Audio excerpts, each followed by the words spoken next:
and being the reputable training company, into by servicing and train more than a few hundreds of trainers, participants, and our foremost focus is mostly on ensuring customer satisfaction and delivering our services. Okay, toward the into the leadership, when you talk about women into leaderships and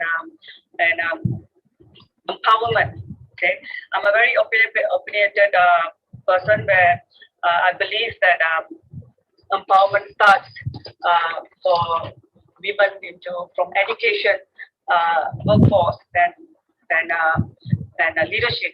That is the empowerment qualities that every woman should have, and they should be given an opportunity to leverage in all these areas in order for them to empower and lead, and with equality, especially. So on top of that, I believe every woman should have the competencies that should every woman carry with them is be confident. From my own personal experience, I will say interpersonal skills, my own personality, my own confidence, and the way I carry myself. It is what takes me where I am now. And of course, confidence is what is the best tool that every woman should have it as accessory. Then there is nothing else about that. Confidence, and it gives you independency, and it gives you also financial security where you can earn yourself, and every woman can earn, and they don't have to have they don't need to be dependent on anything else, because they can stand on their own legs, they can earn, and they have the confidence and independence to do or whatever they want. Okay. There's nothing else. That the only thing that women have to do is to wear confidence. Okay. I believe it starts from young. Is start from our parents. That's where play. They as a woman, I know that's very being a mother, and the leadership role when I was corporate world, and managing my own company now, where it's giving me the liberty to make my own decisions and being independent, and to myself wherever I want to go or to reach my objective and my goals. That's where I am now, and I am the cause and effect of all the choices that I made in my life in where I want to be. Okay, I guess it's time for women to step out of their comfort zone, so that we can create a world that every woman can live comfortably. All right. Thank you. Thank you so much, Madam Amuda, for your delightful speech. We appreciate it. Now, I would like to invite Rohas Sheko, human rights activist and journalist from West Kurdistan, Syria. Currently, she is a member of management committee of London-based non-profit women's organ, Roj Women's Association. In recent years, Sheko has been a Congress star organized in Rojava, North and East Syria representative, and focused her work on the women's liberation movement.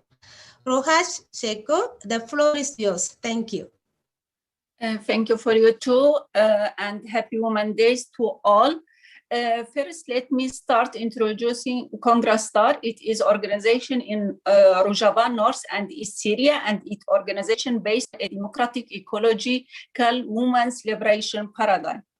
Aims for equal participation and representation within the construction of a democratic confederal society based on a communal social life. It organizes itself on the basis of communes, councils, academies, cooperative, and committees. It takes co-chairing system in general organizing and all committees and institutions its base. I just try to explain shortly. They are trying to build free society. On other hand, they are fighting against ISIS. As you know, the Kurdish women started fighting ISIS in Kobani and in Deir ez-Zor.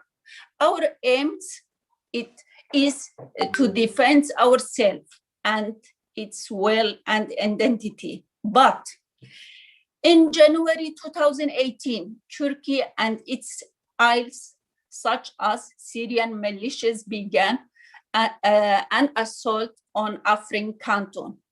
This illegal act of aggression was first and foremost intended to change the demographics of region.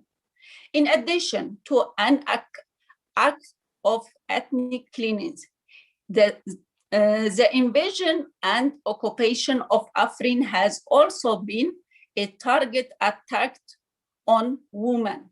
The women of Afrin had created and implemented some of the most advanced laws, institutions, and policies in the world in order to fight all forms of violence and discrimination against women, and had ensured that women were represented and empowered at all levels of political and military decision-making. Over the course of brutal invasion and occupation, which continues to these days, more than 2/3 of Afrin original population has been displaced. Turkish-backed Syrian National Army groups have committed war crimes and crimes against humanity, targeting women, including rape and forced marriage.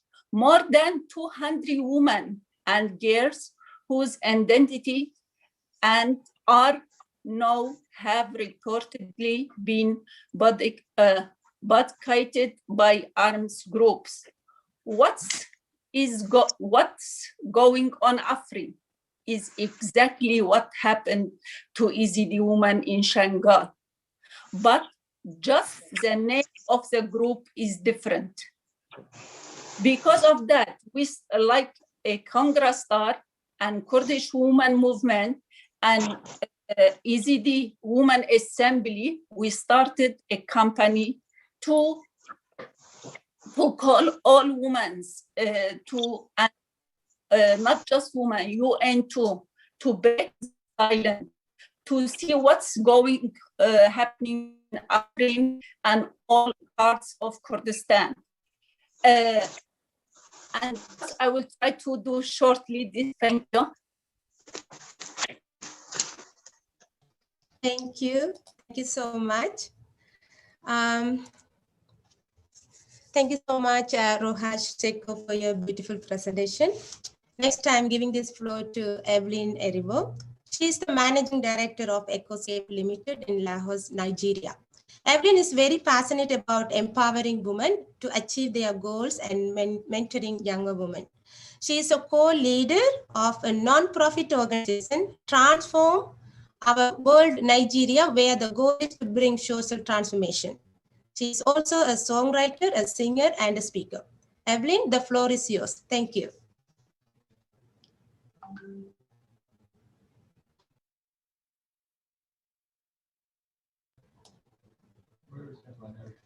Yeah.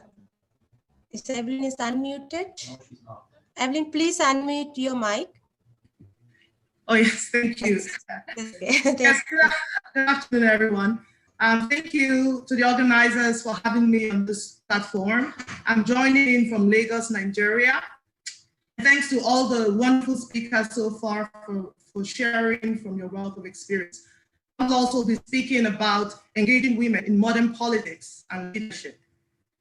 The roles of women in politics and leadership have increased over the years, from becoming a country's president, like Germany and Estonia, Director General. I referenced the recent appointment of the Nigerian Dr. Okonjo-Iweala as the first female World Trade Organization Director General, and CEOs of global organizations in public and private sector, respectively, leading small businesses and families. Although the statistics vary from country to country, and there is still much work to do in the area of women leadership in politics and private sector, there is reason to celebrate what women have accomplished globally. The Nigerian story of women in leadership is a growing one. In the past, women relegated to the background struggled in many areas, such as family life, work-life balance, entrepreneurship, and especially politics.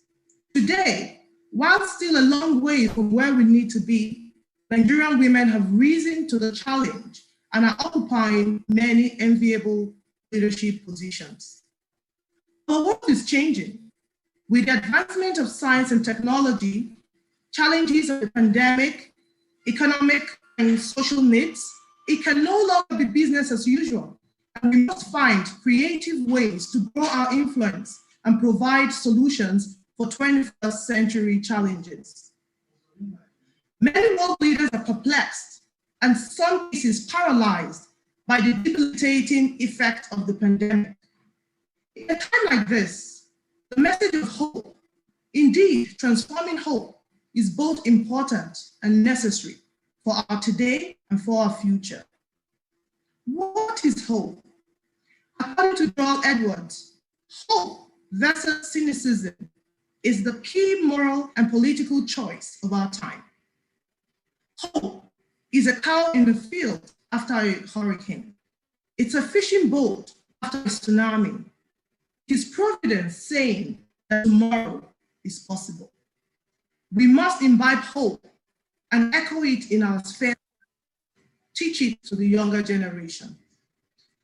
As a butterfly goes through the 4 stages of its life cycle, the egg, the caterpillar, and by the time it becomes an adult butterfly, it is fully transformed.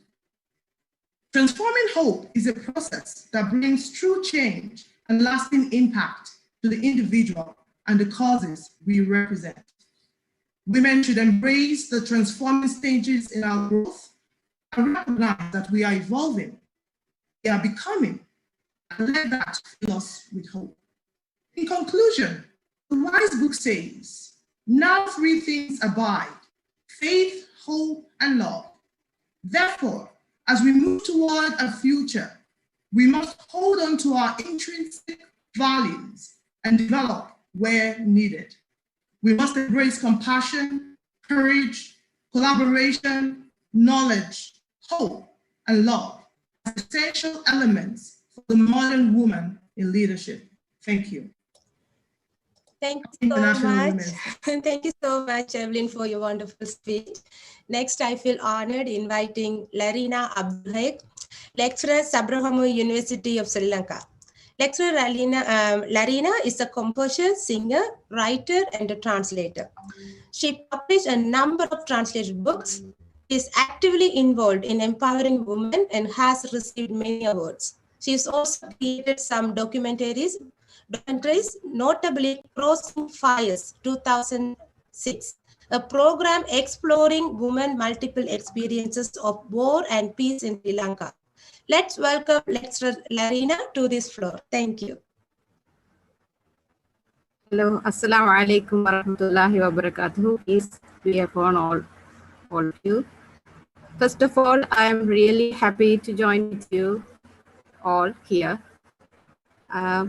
I truly believe that women can engage not only in politics and leadership, but also in any field that they wish to pursue in an efficient and enthusiastic manner because they have such a multitasking ability with a powerful mental strength. But as you all know, there are many obstacles that we women face in our society, especially in the third world societies, in the name of culture, tradition, religion, etc., such as the concepts and ideas which undermine women as a verbal second sex, which are established in the mindsets of men and women for decades. Humiliations and condemnations against women who are in public domain, and less opportunities and supports to come forward and contribute in the field of public domain. For example, in Sri Lanka, although there are many female lawyers who got law degrees in national universities, they are refused to serve as a Qazi judge just because of they are female. But the opportunity is given to males for retired public service, although they do not have any background in the field of law. So just because of their biological gender, because they are males, those Muslim males are appointed as Qazi judges. This is a total discrimination. Likewise, there are many discriminations which are very hard obstacles that our females are facing even in this modern century. So to overcome from these kind of obstacles, we have to empower more and more our women and youngsters by spreading awareness through the education, art, and other social activities like this kind of conferences, etc. Also, in such efforts, we must join moderate men as well. Even today, we have such a broad-minded and moderate female males here. It's a pleasure, actually. In our social activities, we must join moderate men as well, those who are broad-minded and trust the equality and equity of women. Moreover, I would like to request kindly the UN to take much more proper measures to empower women, especially third world women, and make strong platforms to increase and encourage women participation in public domain. Thank you. Thank you so much, Larina, for your meaningful presentation. We really appreciate it. Now we are going to invite Mrs.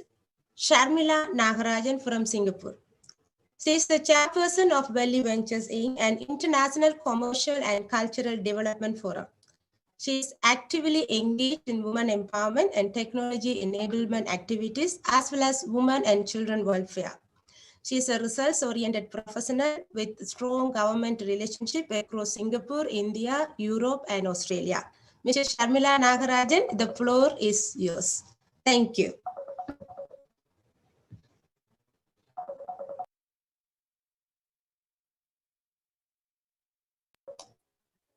Good evening, everybody. Can you hear me? Yes. A very nice view on that. Yes, we hear. Yeah.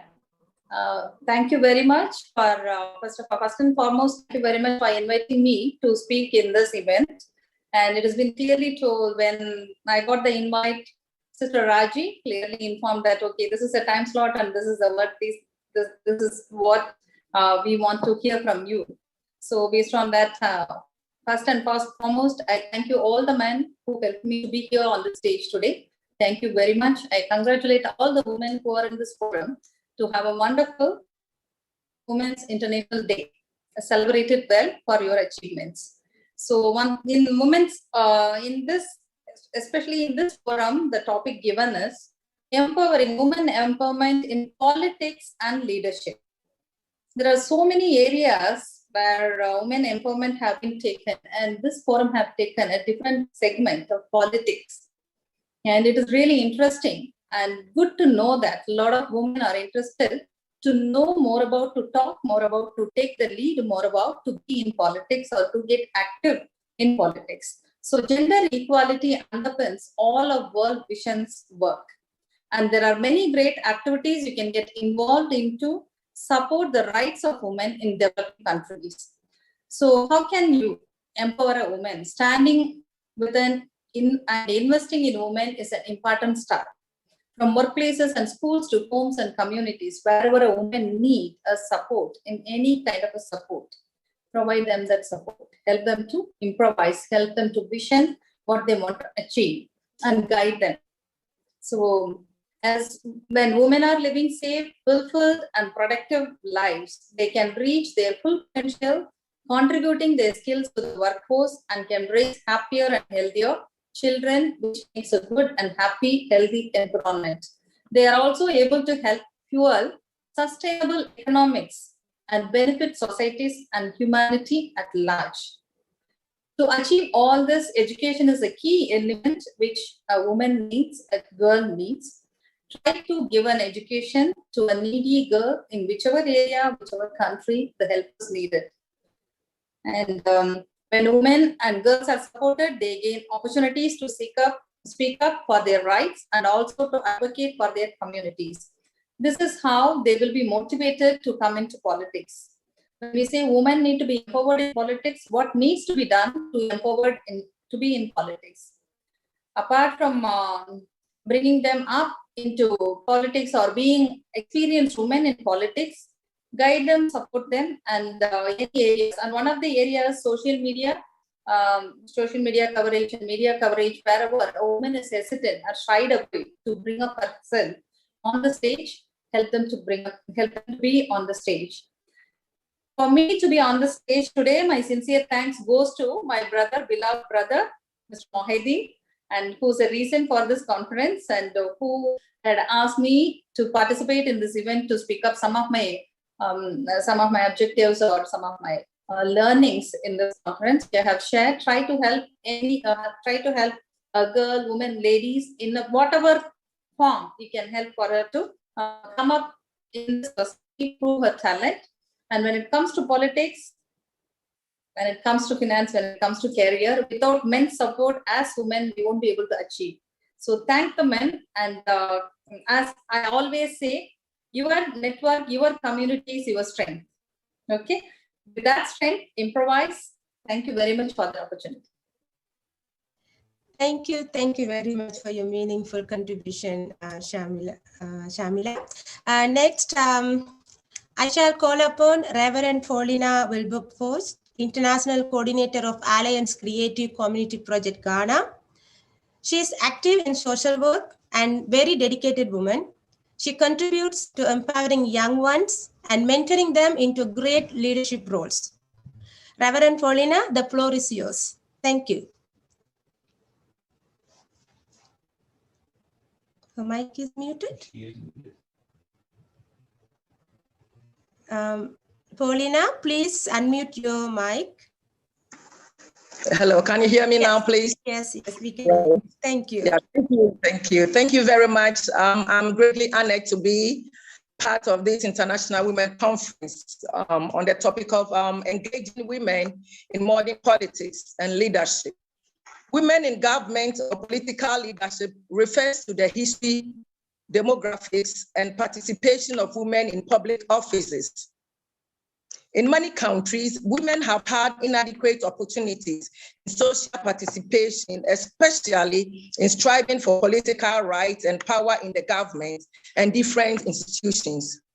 The historical tendency still persists, although women are increasingly being elected to be heads of state and governments. On the globe, we have Angela Merkel, Chancellor of Germany, Sheikh Hasina, Prime Minister of Bangladesh, Mette Frederiksen, Prime Minister of Denmark, Sanna Marin, Prime Minister of Finland, just to mention a few. As of October 2019, the global participation rate of women in national level parliaments is 24.5%. In 2013, women accounted for 8% of all national leaders and 2% of all presidential posts. Women may face a number of challenges that affect their ability to engage in political life and become political leaders. Like Aung San Suu Kyi of Burma is currently experiencing very stormy times, having been ousted from politically elected office. Several countries are exploring measures that may increase women participation in government at all levels, from the local to national. In Ghana, for example, women in parliament are 13.5%, according to a 2017 statistics, whilst present total parliamentarians stand at 275, meaning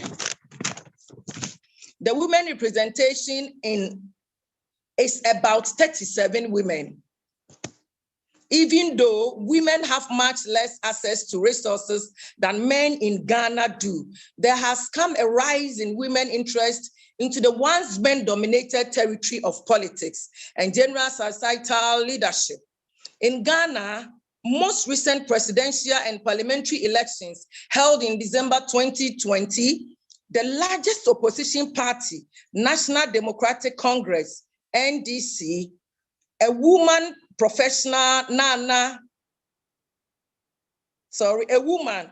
Professor Nana Jane Opoku Ajiman, who was a vice chancellor of one of Ghana's foremost tertiary institutions, University of Cape Coast, became the vice presidential candidate.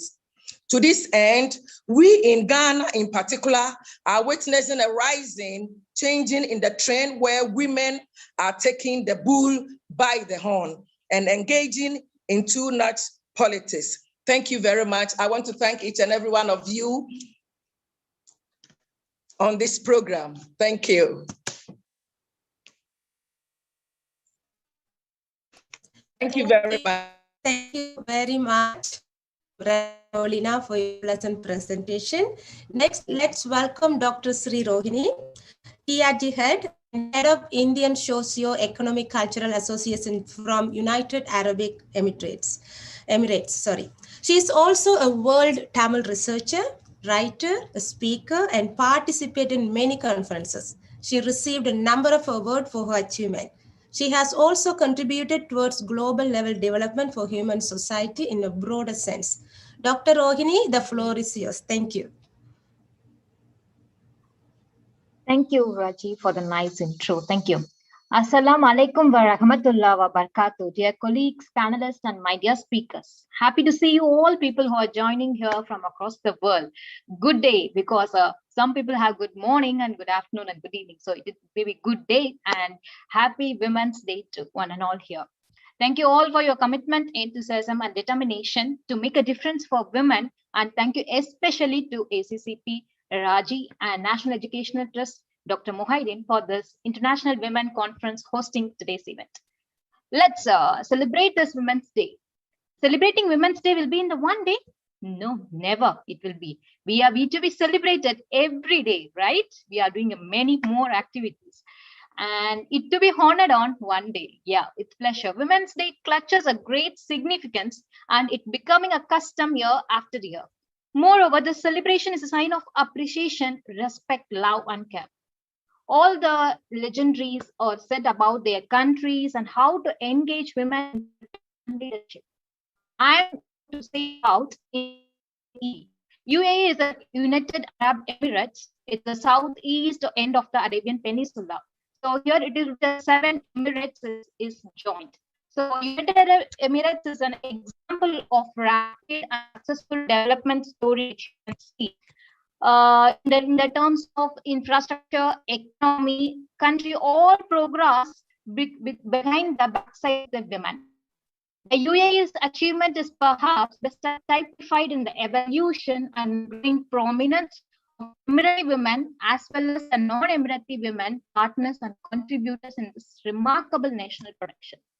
You see here, women will be account of percentage 59.3% of national population according to the census. Here it is the forefront of the UAE, both the government and as the growing sector. Because here, all the His Highness, we will say, they are empowering women and provide them with equal opportunity. The status of women within the UAE has flourished in parallel country growth since the federation was established from 1971, and we are proud to be here because the Ministry of State, Federational National Council Affairs challenges associated with the women's progress. They want first the preference to the women's progress because the UAE country is the role model for the women's, how they are the backbone of the family is same that the social structure of UAE. So ongoing society and dynamic modern, this has been taken place every day over the last 36 years. If we see the commitment and enthusiasm means in UAE at 2007, United Nations Development Program, Millennium Development Goals, we have targeted many areas where the women are behind in their education or cornerstones of any successful society. So how we can achieve that to make that finances must be challenged into women's NGOs and measures for the women's participation in economical rights. Am I right? Yes. Women's active status and achievements are a product of far-sighted policies. Many are there. Constitutional and legal protection, equality, social justice, ensuring safety. These are the articles here, a legacy of UAE's founding father, Sheikh Zayed bin Sultan Al Nahyan, His Highness, is he made a broader wide view. Women have the right to work every way and to contribute to society like men. Women deserve the right to occupy the high position. He made it very clearly. And after political participation, if you see, Dr. Amal was the first woman in UAE history to win a seat in Abu Dhabi Electoral College. Education level in UAE is 60% of education graduate was there. Legislation, UAE became the first country in the Arab region to introduce a mandatory female presence in boardrooms. So many are there, many. We can mention about the 15 Emirati women joined the country's first women firefighting in civil defense. So we are proud to be there. Even the women are increasing day by day. So women's UAE women's representation in Sheikh Khalifa bin Zayed Al Nahyan Director of 22.5%. So there will be 9 female ministers, 20% of women representation, one of the highest in parliament bodies. So how it is growing in the General Women Union leaders. In female diplomatic representations, if you see, they are making the hierarchy in the diplomatic corps where it is the positions and the missions abroad. They are making the women analyzers and making all the ambassadors, 7 female ambassadors from UAE. Ambassador to Spain, Hong Kong, Libya, Denmark, Finland, Brazil, and permanent representative to the UN, we will say His Highness Lana Nasibia. So in UAE, it is foremost role model for the women to how they can go the pioneer federal union. And it is an international ranking too. So last and foremost, I will say in partnership with all the women, each and every, she is the leader. She is for she. So we can join our hand to do that, to contribute to the making of economic, human, and social economic. Together we will protect, together we will foster, and together. So only thing you want to remember that we can use the quote of Hillary Clinton, human rights are women's rights, women's rights are the human's rights. Am I right? So thank you all. So in Arabic, we will say, Tafakar Bikuni a Mirati Lamari. Shukran. Thank you, ladies and gentlemen, for the great time. Thank you. Thank you so much, Dr. Rohini, for the amazing speech. Now, I would like to invite Subhatra Rajendran, founder of Varun Aditya Foundation, Congo, Central Africa. Subha is a scientist, engineer, social activist, and has received a number of awards for her achievements. She is very passionate and dedicated, contributing for women empowerment programs and supporting them in many ways. I'm honored to welcome Subhatra Rajendran to the floor now. Thank you.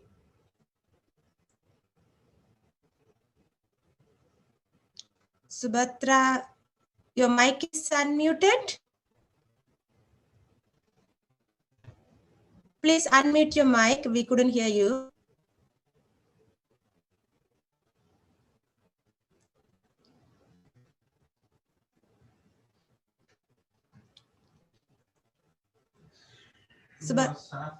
Subhatra. No, Subhatra. Subha?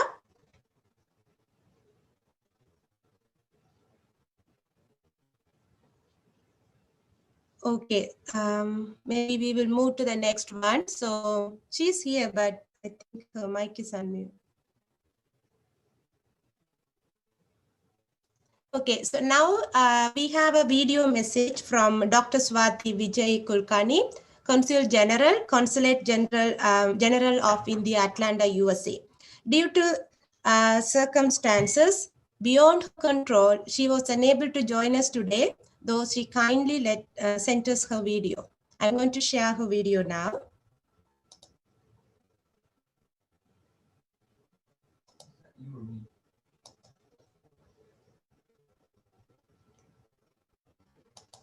My warm greetings to all on this special occasion of celebration of International Women's Day. Over the years, Government of India has enacted laws, policies, plans and programs aimed at women advancement. As a result, we have seen women at high positions, high offices. Women have made name for themselves in diverse fields, from politics to education, from sports to media, you name it, and they are there. As we have seen women in politics, women president, prime minister, speaker of Lok Sabha, and so on, we have also seen women scientists, professionals, civil servants, and hard-working women laborers. We also have seen women in professions which society never thought women can shine. That is in professions like police, armed forces, pilots, and many more such areas. All these women are an inspiration to all of us. Just to give you some statistics, following 2019 elections, the 17th Lok Sabha saw highest ever representation of women at 14.3%. At Panchayat level, or what we call local level or grassroots level, women representatives are at 46% of total representatives. Female student enrollment ratio has shown steady increase from 48% girls to 52% boys. 30% of women scientists were part of second historic lunar mission when India headed to moon. However, still we have miles to go. I firmly and sincerely believe that education is key for women empowerment. Education will give much needed confidence. It will give them employable skills. Employment will give financial independence. It will make them play a proactive role in changing certain societal norms and traditions. It will make them stronger to face challenges, to take up certain challenges. So on this important day, let us recognize contribution made by women in diverse fields and let us pledge to educate them, encourage them to realize their dreams and passions so they can optimize their potential, to nurture their capabilities and protect their rights, to involve them at decision making and to promote them at leadership positions. I salute all women because they believe in what they do, they are hardworking, and most significantly, they are the force that drives the world. So let us make a collective effort to achieve gender parity for a better tomorrow. Happy Women's Day. My felicitations to all once again. Thank you. Jai Hind.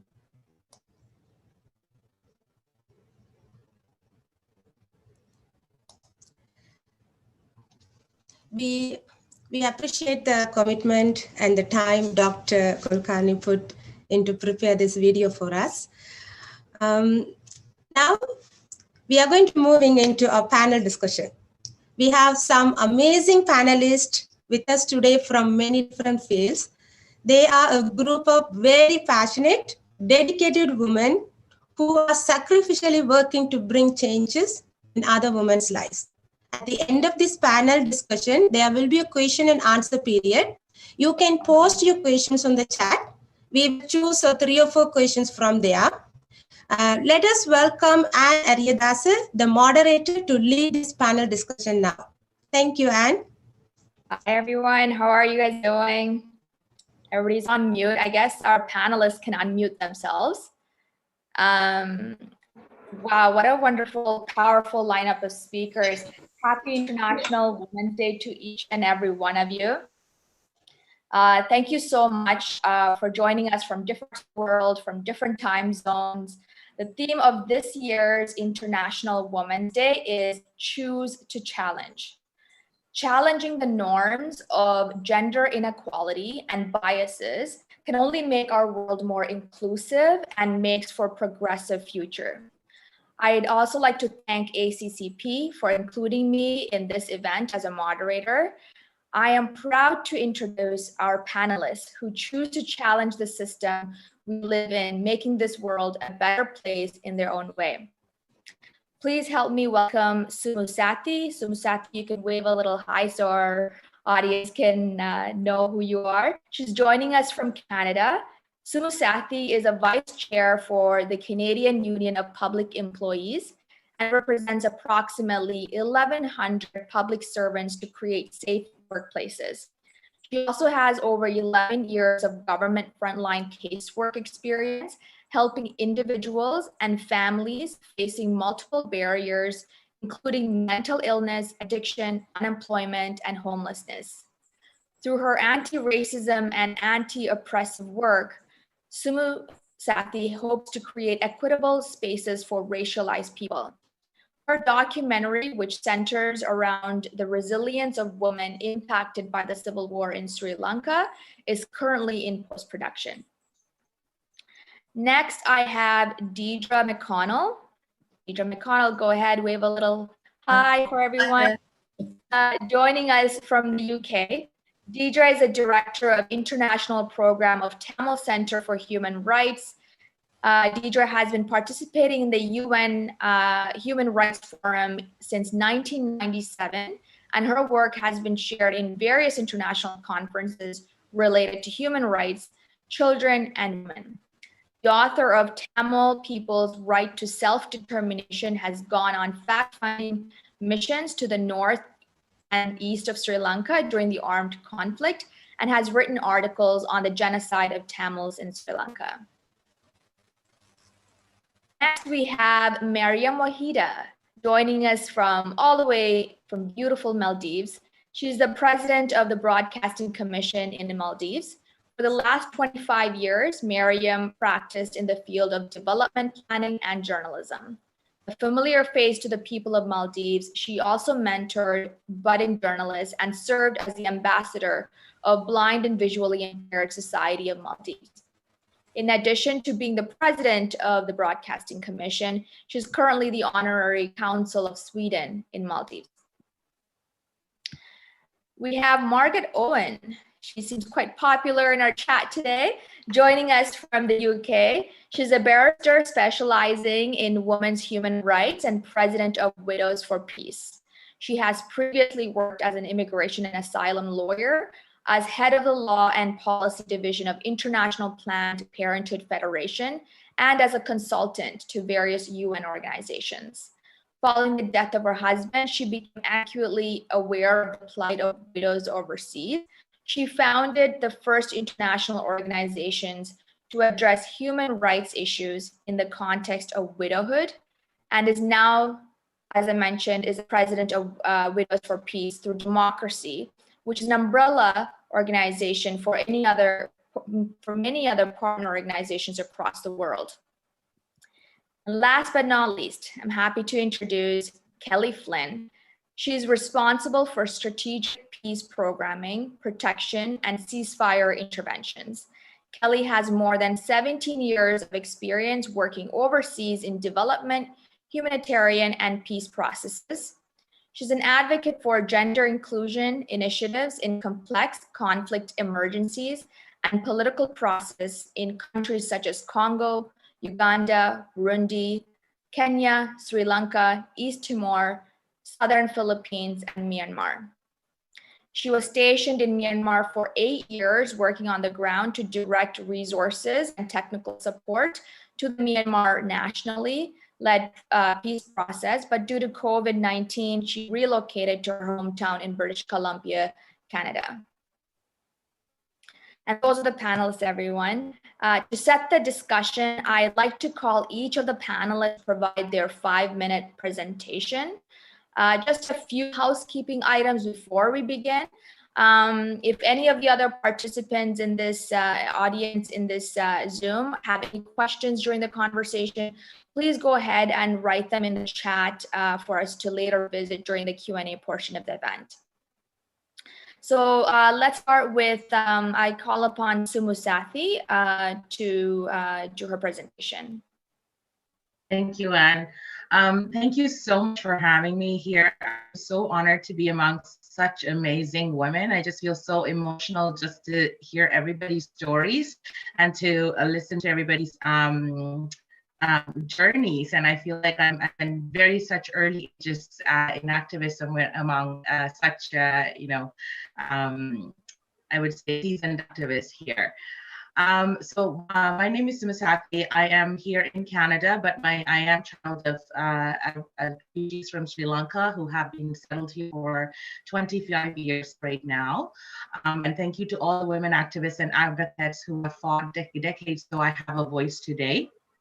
As a woman of color, I do fight racism and sexism in my life because I live in North America. I continue to unlearn things taught to me through patriarchy and colonization in my journey. So I am part of few systems, but I will speak about my journey in the labor movement system in Canada for today. I entered an executive leadership table that was all white and 90% white men. People were expecting me to work within the system when I entered that space. However, I was there to dismantle the system because most of the pretty much the systems that we enter are colonial systems, and they are our patriarchal systems, which are not doesn't work in our favor. So we as women of color cannot enter a colonial system and thrive in there because we will continue to face systemic racism and sexism in those spaces. So the only way to thrive is by challenging it so it gets dismantled and becomes more inclusive. I didn't do this alone. I am a leader who was elected to represent women, people of color, and anyone who was oppressed in that system. They elected me so that at the end of the day, there is pretty much no me without them. It's a collective effort.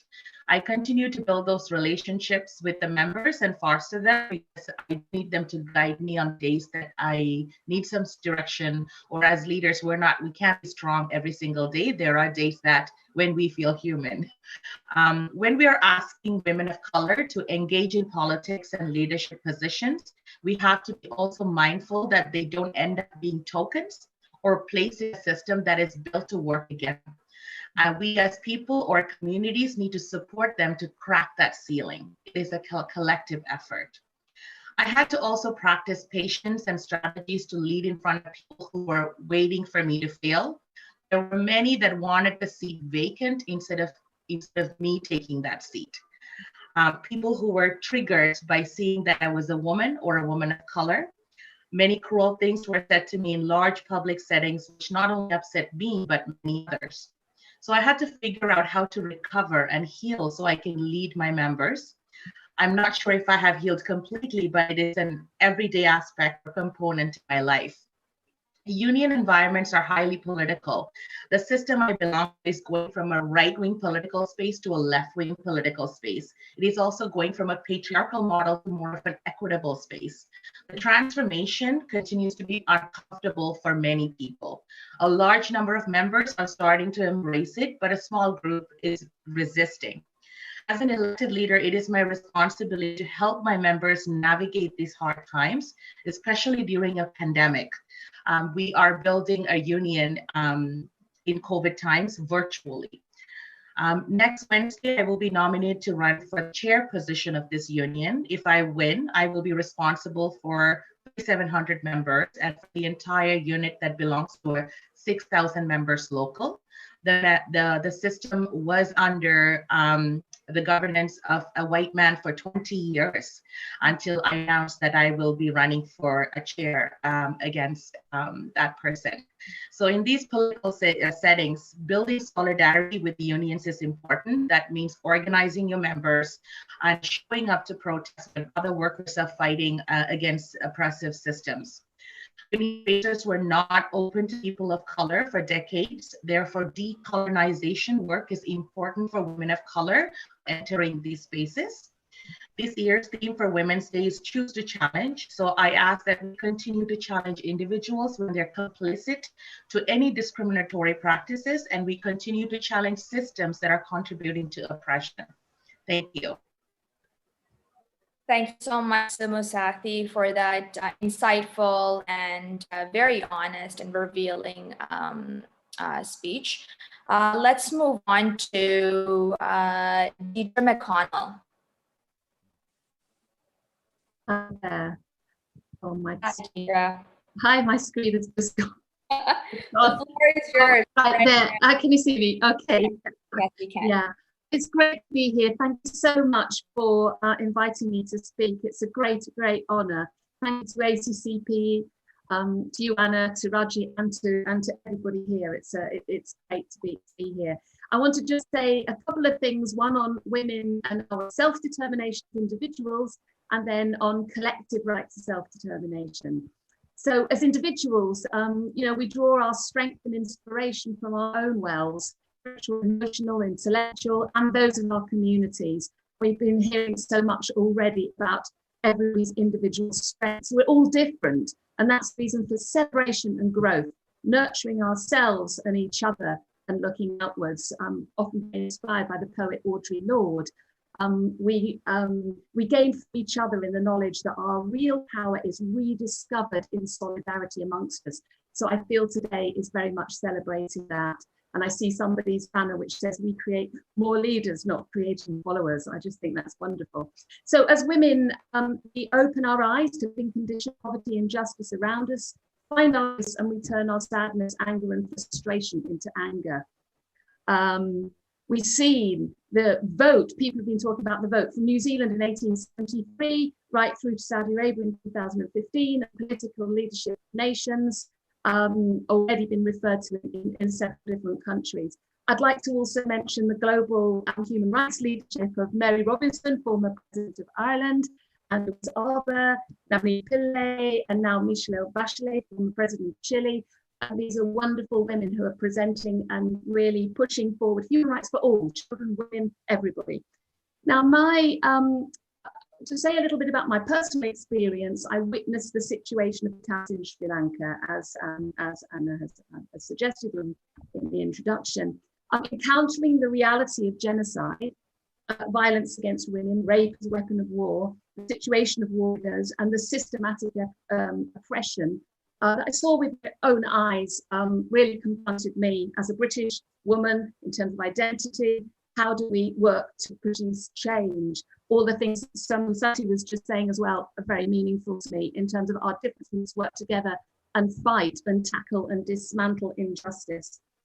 So I met Tamil women at every level of collective struggle, socially, culturally, politically, legally. Women have contributed as commanders, generals as well, and as soldiers too in the liberation movement, with massive courage, dedication, and bravery. The story of the Tamil women, of course, we know there was a difference in 2009. I'll just come on to that in a minute. But during the time of the height of the struggle, and in the north and east, what I saw with my own eyes, the equality of the situation of women, the dismissing of the situation of dowry for women, and the promotion of equality and leadership and for skills with women was phenomenal. And this is really, really important.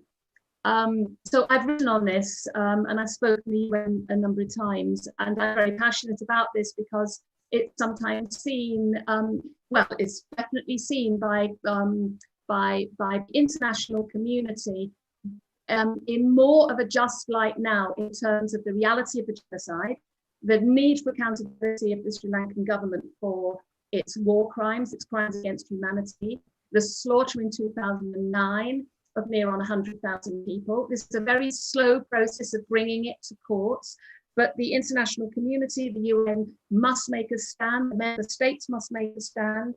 One of the hopeful things is that over the years, over the decades, the documentation has been very extensive in terms of all the treaty bodies within the UN, and the Office of the High Commissioner's report is very, very detailed and really enunciates the need for the war crimes and the crimes against humanity to be made accountable by the Sri Lankan government. The 4 pillars of colonization, Buddhicization, Sinhalization, and militarization of the north and east of the island of Sri Lanka continues to be horrific. People think it's a post-war period, but it's not a peace. It's not a peace without a massive oppression that, of course, has been there for 70 years. So this is a long struggle, but the women have been exemplary. Tamil women are absolutely amazing, and their ability to represent themselves and to also disclose the effects of rape as a weapon of war is a very, very extreme experience. And there are many, many cases, but women have had the courage to stand out and to write about their experience, tell their experience. And that's why the material is all there. Unfortunately, there is massive denial on the part of the Sri Lankan government. And it's very interesting to look at the 10 stages of genocide, because it's not a linear progression from stage 1 to stage 10. Denial is stage 10. But you can have, it's actually a circular evolution. So I've written about that because it's the mechanism of it is very subtle, very calculated, very systematic. And so many people become bamboozled or lulled into thinking that it doesn't exist, that it's an extreme position of Tamils, but it isn't, it exists. And it had existed long before the armed struggle was born. And there were 30 years of non-violent, persistent demonstrations that were met with brutal military force against the Tamils. And that was leading up to the early 80s, the end of the 70s. So it's a long history, and I feel absolutely privileged, absolutely blessed to have known all sectors of the Tamil community, especially the women, and to have been part of that struggle, that part of that attempt to voice and to bring to the international community this reality. We still have to work. There continue to be the oppression, but there is the documentation and there is the will. But the problem with the UN is it's a club of over 190 states. So you need a massive you need a lot of countries to tip the balance in order for there to be really meaningful action and resolutions and so on. Some countries are doing what they can, and I'll stop there. I hope I haven't gone over my 5 minutes. Sorry. That's okay. Thank you so much. Thank you. Thank you for that wonderful insight. We're moving on to Mariam Wahida.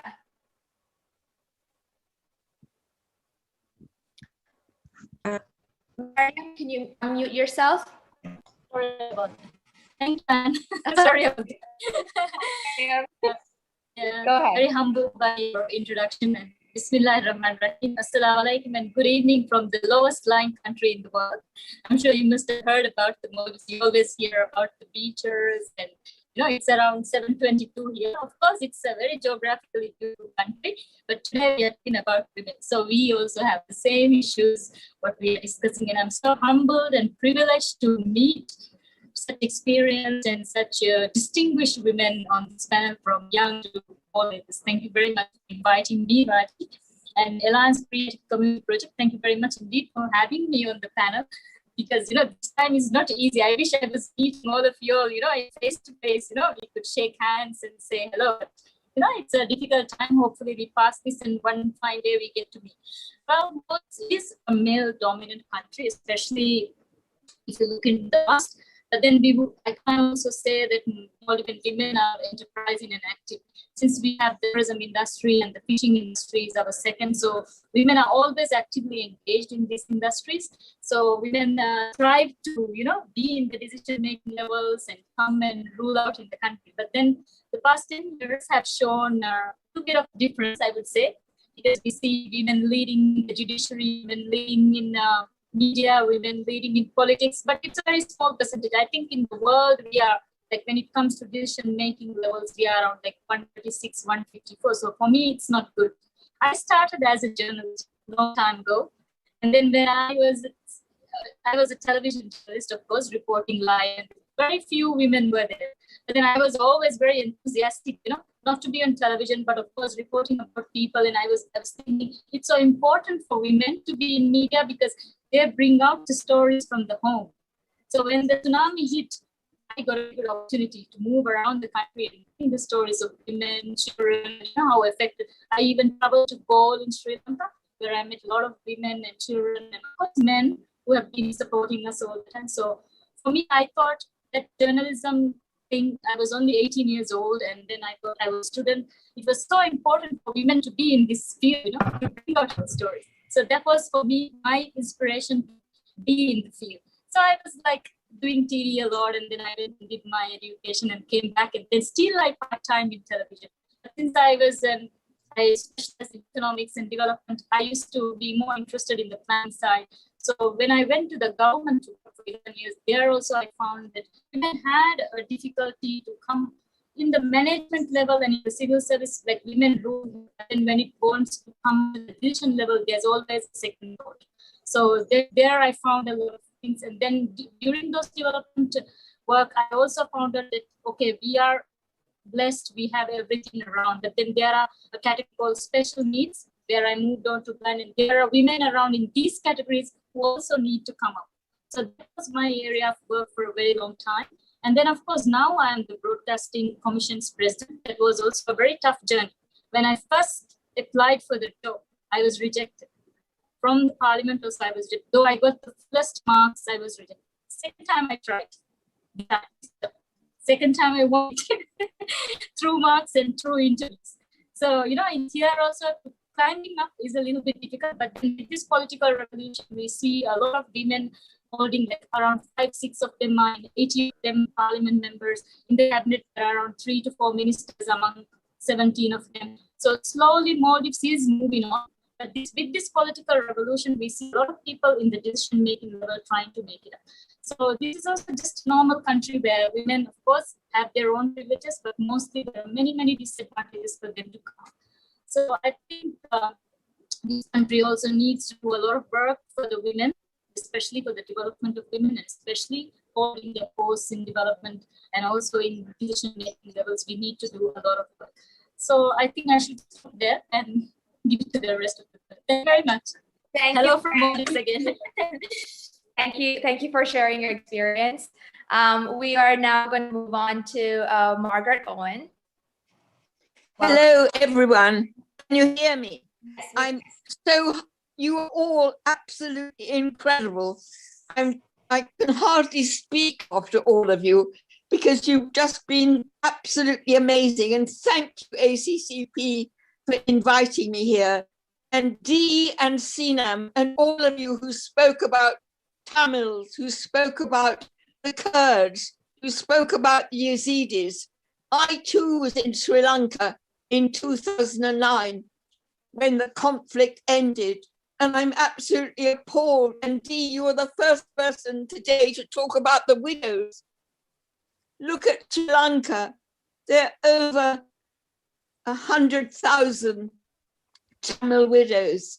There are more than 30,000 half widows, the wives of the missing. They don't even know what is the fate of their husbands. And all over the world, wherever there's conflict, there are widows and half widows. Look at what's happening in Kashmir today. Many, many, many widows and half widows. And rape, as you all said, is a weapon of war. And what happens in war? It's men who make war. It's men who decide to sell arms to authoritarian regimes. that actually target women and use rape as a weapon of war. And I'm thrilled to see my dear, dear friend Sinam, who I last met physically in Washington, where she wept because her family comes from Afrin. Her family home for centuries became the headquarters of ISIS. And I am in the UK, and my government is actually selling arms to Turkey and giving it military training when Turkey is doing terrible things to women in its own country. Look at all the women in prison, Leyla Guven, even Erin Keskin, who's a human rights lawyer, not even a Kurd. All these women who are sexually abused and targeted by Turkey everywhere. And yet there is silence. And I'm upset, Dee. I had a speech to make and I'm not making, I'm speaking. I'm terribly upset, Dee, because in that whole UN report in which they're asking for an independent UN investigation to war crimes in Sri Lanka, even that looks written by men. There's no mention of the women. And wherever we have war and we talk about peace, and we've got UN Security Council Resolution 1325, if there are some women at the peace tables, they're not the widows. And yet it's the widows who are the survivors of conflict, the survivors of genocide, whose testimonies are crucial if we can ever make these people responsible for war crimes and crimes against humanity. It's their testimonies that are absolutely crucial. But really, what is scandalous to me, and I am a human rights lawyer, and I never thought about widows until 30 years ago, my husband died, and I was teaching judicial administration to Commonwealth magistrates, and one from Malawi had a sick baby, and I invited his wife and baby to come to England to get treated.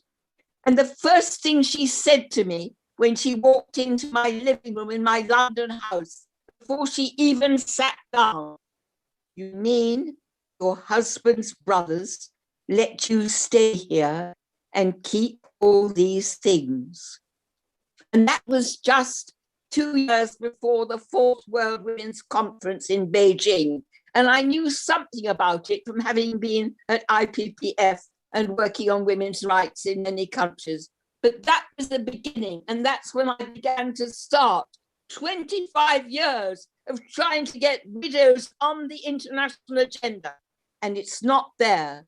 And we have to say that it isn't only conflict and genocide, harmful judicial practices, child marriage to much older men that have increased unbelievably the numbers of widows in the world, although there's an incredible lack of data. But it's now COVID-19. Everywhere, COVID-19 is killing more men than women. And in many countries, the widows who already suffer, even in countries at so-called peace, from appalling harmful traditional practices in many countries, particularly in Africa and South Asia, you'll all know, widows are treated like chattels. Whatever the law may say about rights to inheritance, rights to land, rights to property, in many countries, widows' lives are determined by patriarchal discriminatory interpretations of religion, custom, and tradition. And so they have no rights, and they are treated like they could be inherited by husband's cousin or brother. And the harmful traditional practices are sometimes quite horrendous, like ritual cleansing by sex, scarification and shaving, extreme limitations on everything they can do. But when it's now with the lockdown, you have to understand that widowhood is a key driver. The poverty of widows is a key driver of taking girls out of school into early marriage. And often in many countries, particularly in Africa, that requires female genital mutilation. So there's an increase now, an increase in child marriage, taking girls out of school, boys out of school. What happens to them? they're in the madrasas, or they're recruited to be boy soldiers. A lot of the unaccompanied child migrants are there because they're the sons, children of widows. But it's absolutely appalling that even the Security Council, in their Women, Peace and Security framework, never speaks about widows at all. And I want to again say to Sinam and all the people who've been talking about Rojava, I've also been 3 times in Rojava.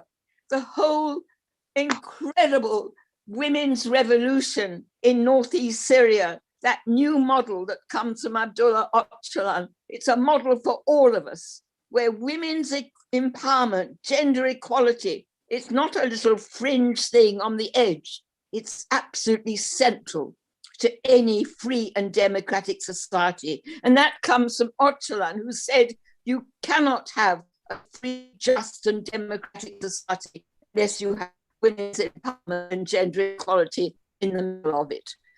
But also, I'm trying to get widows onto the international agenda. It's appalling in 25 years since Beijing, going every year and this year virtually to the Commission on the Status of Women, widows barely ever appear in the agreed conclusions. And again, we're trying, all of you, please keep lobbying your governments that you do get widows into the agreed conclusion, because the priority theme this year is women in leadership and a way of ending violence against women. And please look, because this African group have now agreed, the Sierra Leone's put a whole lot of it into that document.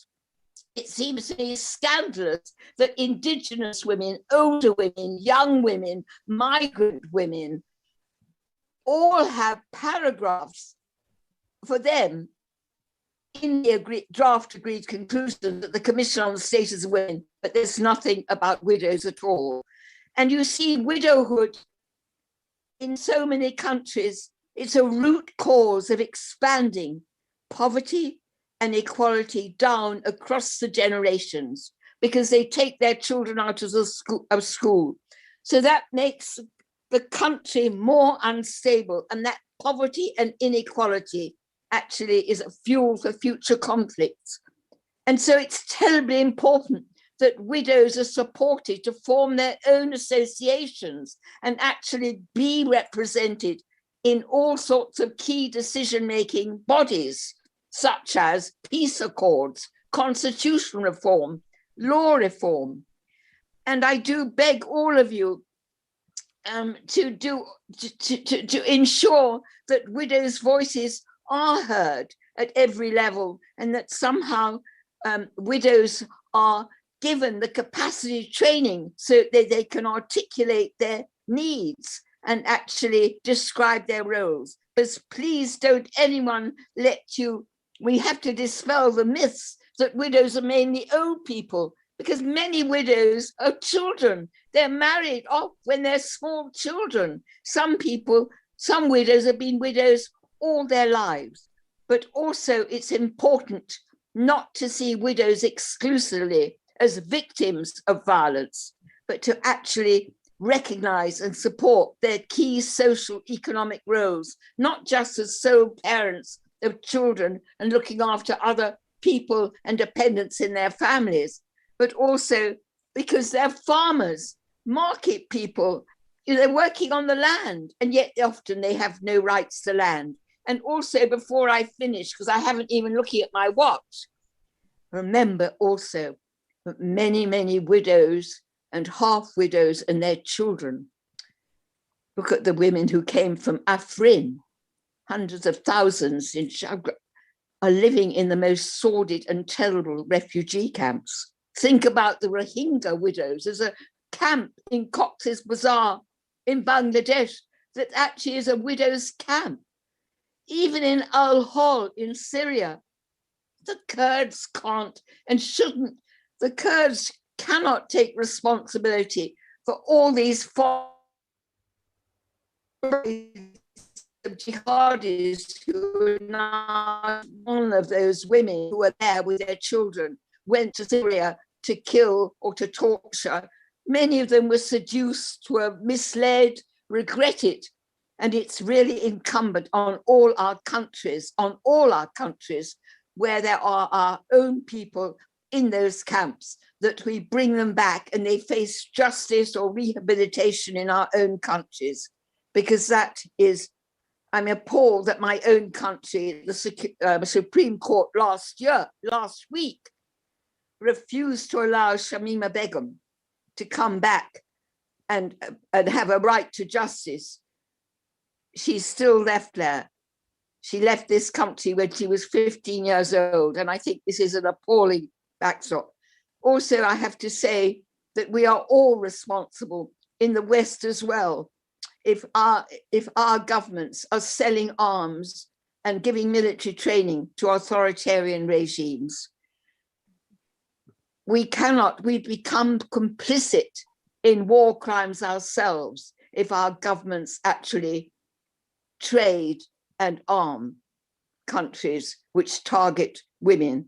Conflicts create widows, and I implore you all to help us. And please join us on March the 17th, when we have a parallel event at the Commission on the Status of Women, in which we launch our dossier, which will really give evidence of the appalling discrimination and human rights violations that widows suffer in countries all over the world. I'm sorry I haven't spoken as brilliantly as all the rest of you, but I'm absolutely thrilled to be here, honored to be invited, and thank you very, very much for all your brilliant speeches. Thank you. Thank you, Margaret. You spoke beautifully and passionately. Thank you so much for sharing your experience and that information. We'd like to now move on to Kelly Flynn. Hi, Anne. Hi, everybody. Raji and the team, thank you very much for inviting me to speak. I'm not sure if I could go after Margaret. That's a tall order. But maybe I can build on some of the really heartfelt things that she just spoke of. Normally I should be in Yangon, Myanmar, but I'm not. Sorry. For those of you that are watching the news, you will know that a coup happened in Myanmar on February 1st, and a country of 54 million people fell apart.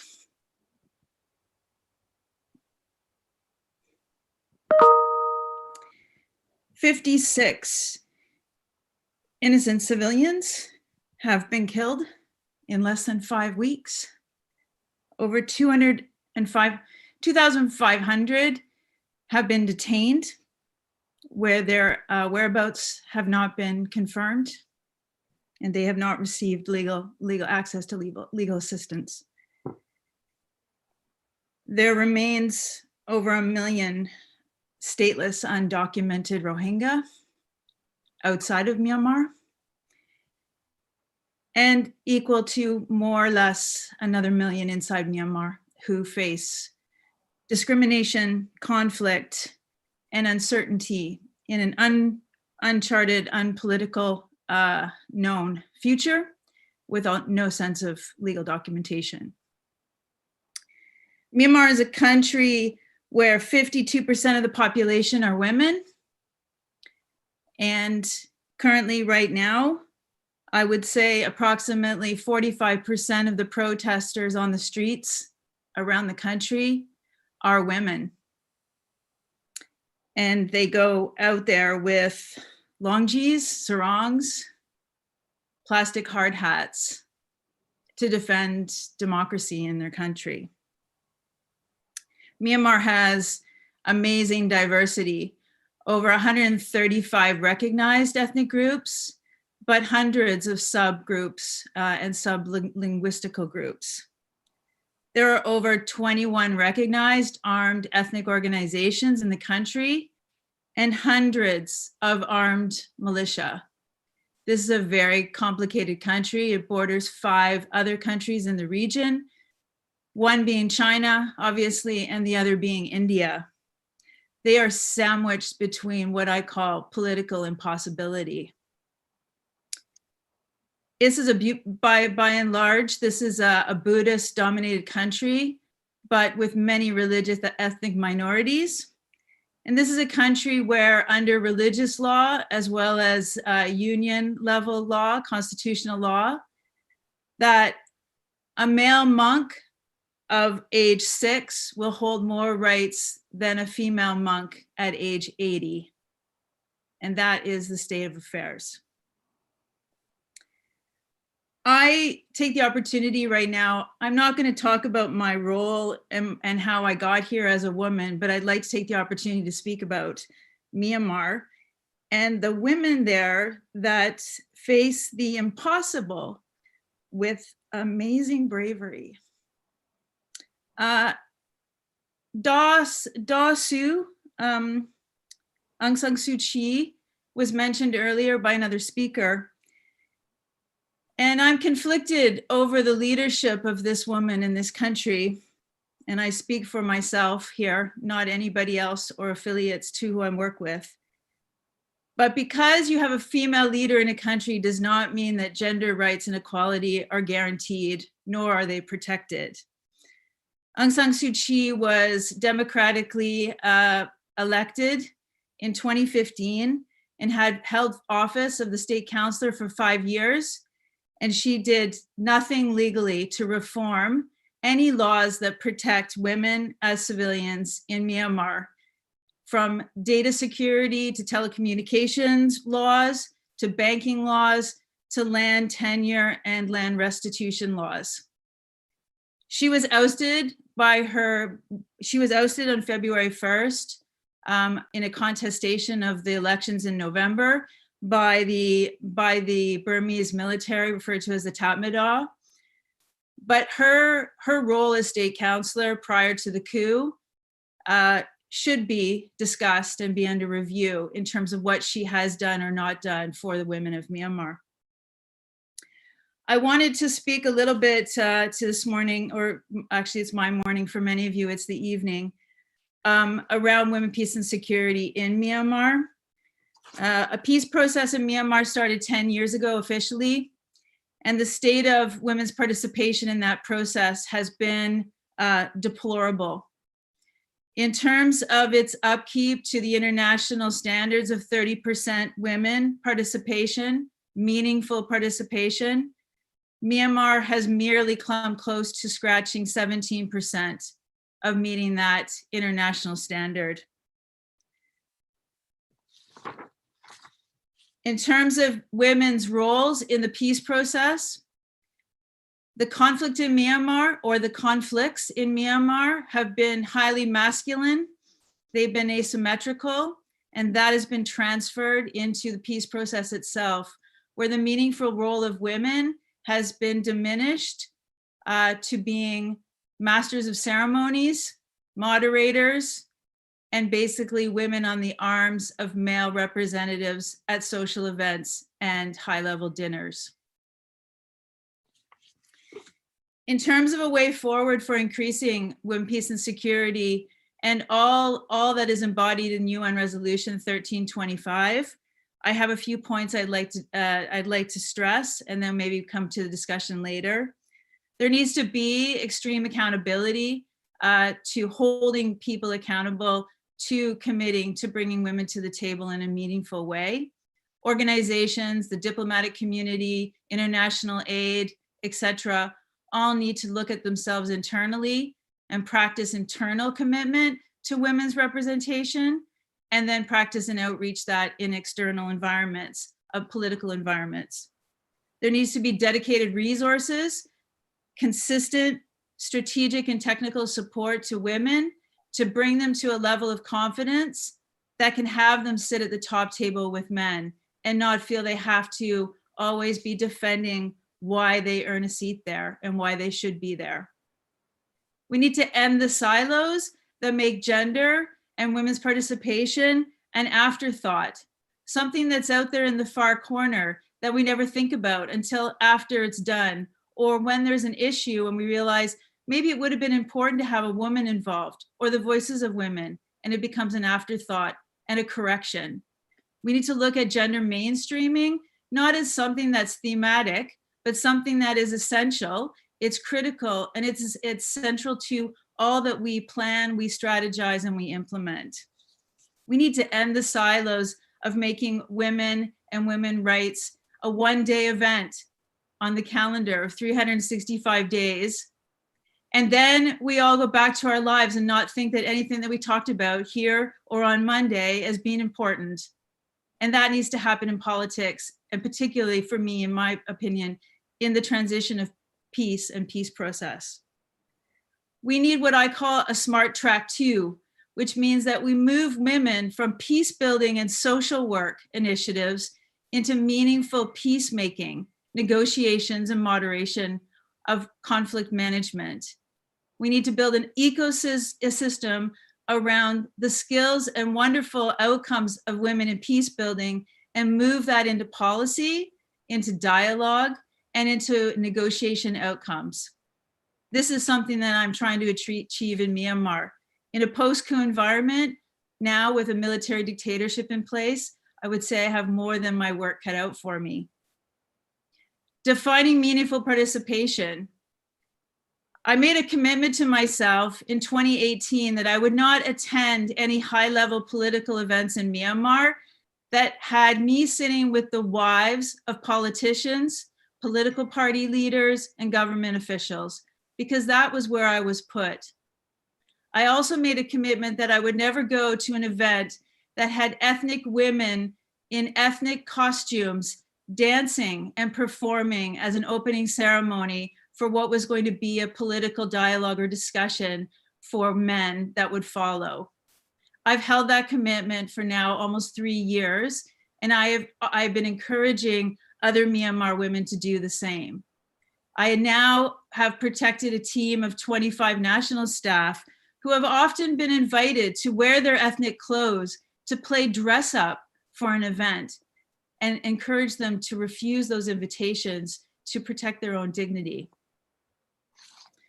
Last but not least, I'd like to just say that I like to promote, or I'd like to talk about, if anybody is interested, the inclusion within inclusion. And what I mean by this is bringing intergroups and intergenerational exchange from women, from elderly women to young women, from across different ethnicities and divides, because this is what divides us. Women have a difficult time, in my experience, particularly in Myanmar, to identify as women first. They look at themselves as their ethnicity first, or their age, or where they belong in the social order, not as women. And we need to challenge this and try and build intersectionality and inclusion between different groups and not be dividing ourselves. So thank you very much for allowing me to make these points. It's a real delight to be here among this esteemed panel. And hopefully this isn't not the only day that we talk about these things, and Monday certainly not the only day that we think about the importance of women's equality and equity. Thank you very much for letting me speak on behalf of Myanmar. Thank you.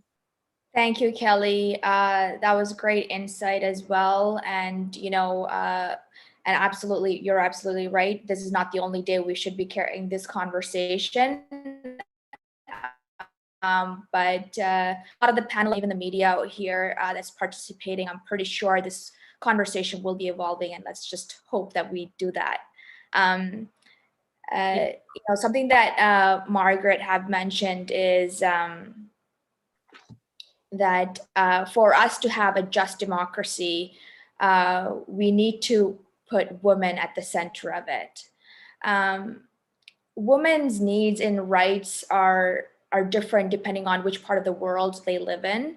In your line of work, and this is addressing to each of the panelists, please jump in. In your line of work, how have you helped women overcome systemic barriers in countries that you have worked in or where you're from? Margaret, go ahead. I'll have a little go. because my work has been to give a voice to all women wherever they are, wherever they are being persecuted, oppressed, and have no voice.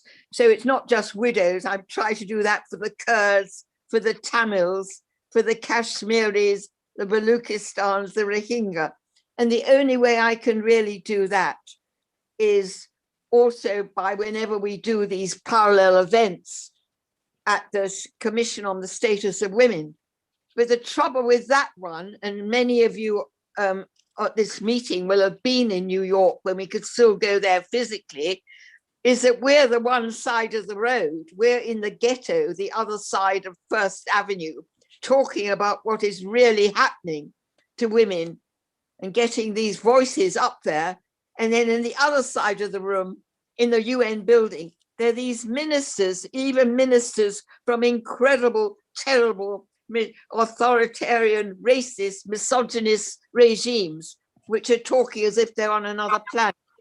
However, in an extraordinary way, terrible, terrible as this pandemic has been, the idea that we can now get together much more frequently without having to book a plane and a hotel and try and get a visa, which was difficult when it was the Trump administration. Lots of our women couldn't even get visas to get to the CSW. At least we're all now even much more in touch. So it's about, so I think it's about wherever we can, getting these voices in our own countries. So when we have meetings in the UK, and I belong to a UK civil society women's alliance, which works directly with our government on, for example, on the CSW zero draft agreed conclusions. We try wherever we can to bring women from other countries into that, into those meetings, because in every country, particularly in the West, in my country, it's not just about how our policies affect women in the UK, well, that includes asylum seekers and migrants, but our policies affect women all over the world. So, you know, we're having to fight about the great reduction from 7% to 5% in our aid policy,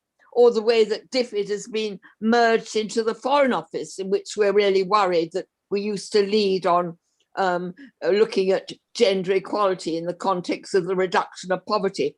But I'm just, so the answer to your question is just wherever we can, bring women from all over the world together, because we are so many, and it's a solidarity of women at the grassroots and in every country that maybe in the end, you know, we will overcome, because we are such a force. And this is a way through all these Zoomings that we can actually ensure that our governments hear from the women in Sri Lanka, from the women in Syria, from the women in Myanmar, from the women in the refugee camps, and we women can actually facilitate that communication. Thank you. Sumusati? Yeah, so thank you, Margaret, for that. You're so passionate when you speak. I can listen to you forever. So I think I'm one of the co-founders for the Black, Indigenous, and People of Color here in the labor movement in Canada. So I think when it comes to feminism, it is different for women from different parts of the world. And part of the work that we do is teaching or helping white women understand what allyship means when it comes to Black, Indigenous, or people of color. So for example, even if it comes to North American body positive movements or whatever, when you just go in a swimsuit, it is very easy for a woman that comes from a Western culture to say, I am this, the brand of body positivity, but not for a woman who comes in a hijab or a woman who comes in a sari. So kind of showing the intersectional feminism, how that plays a role, right? And I think because we come from colonization in colonized lands, you look for white people to come and save you, but kind of talking to the people of color as Black, Indigenous, or women, people of color, to say like empowerment doesn't have to come from colonization. Empowerment can come from your own ethnic backgrounds and where you come from, your resilience. So I think that's where, like, I kind of see from my work experience, seeing how to bring that intersectional feminism and bringing women together. Thank you. Mariam, would you like to comment on that? How have you helped women overcome systemic barriers in your country, in Maldives? Oh, so brilliant women. And I was just listening to them, what experience they're bringing onto the panel. I think, yeah, I'm much junior to all of you. Sorry about that. But then I think in this area of media, I have helped this country's women to come out, because I also train in the Maldives National University. So I encourage women and girls to come and join the course. It's a journalism degree course, and then they come out and they serve in the media, and they also contribute through other relative fields in the media.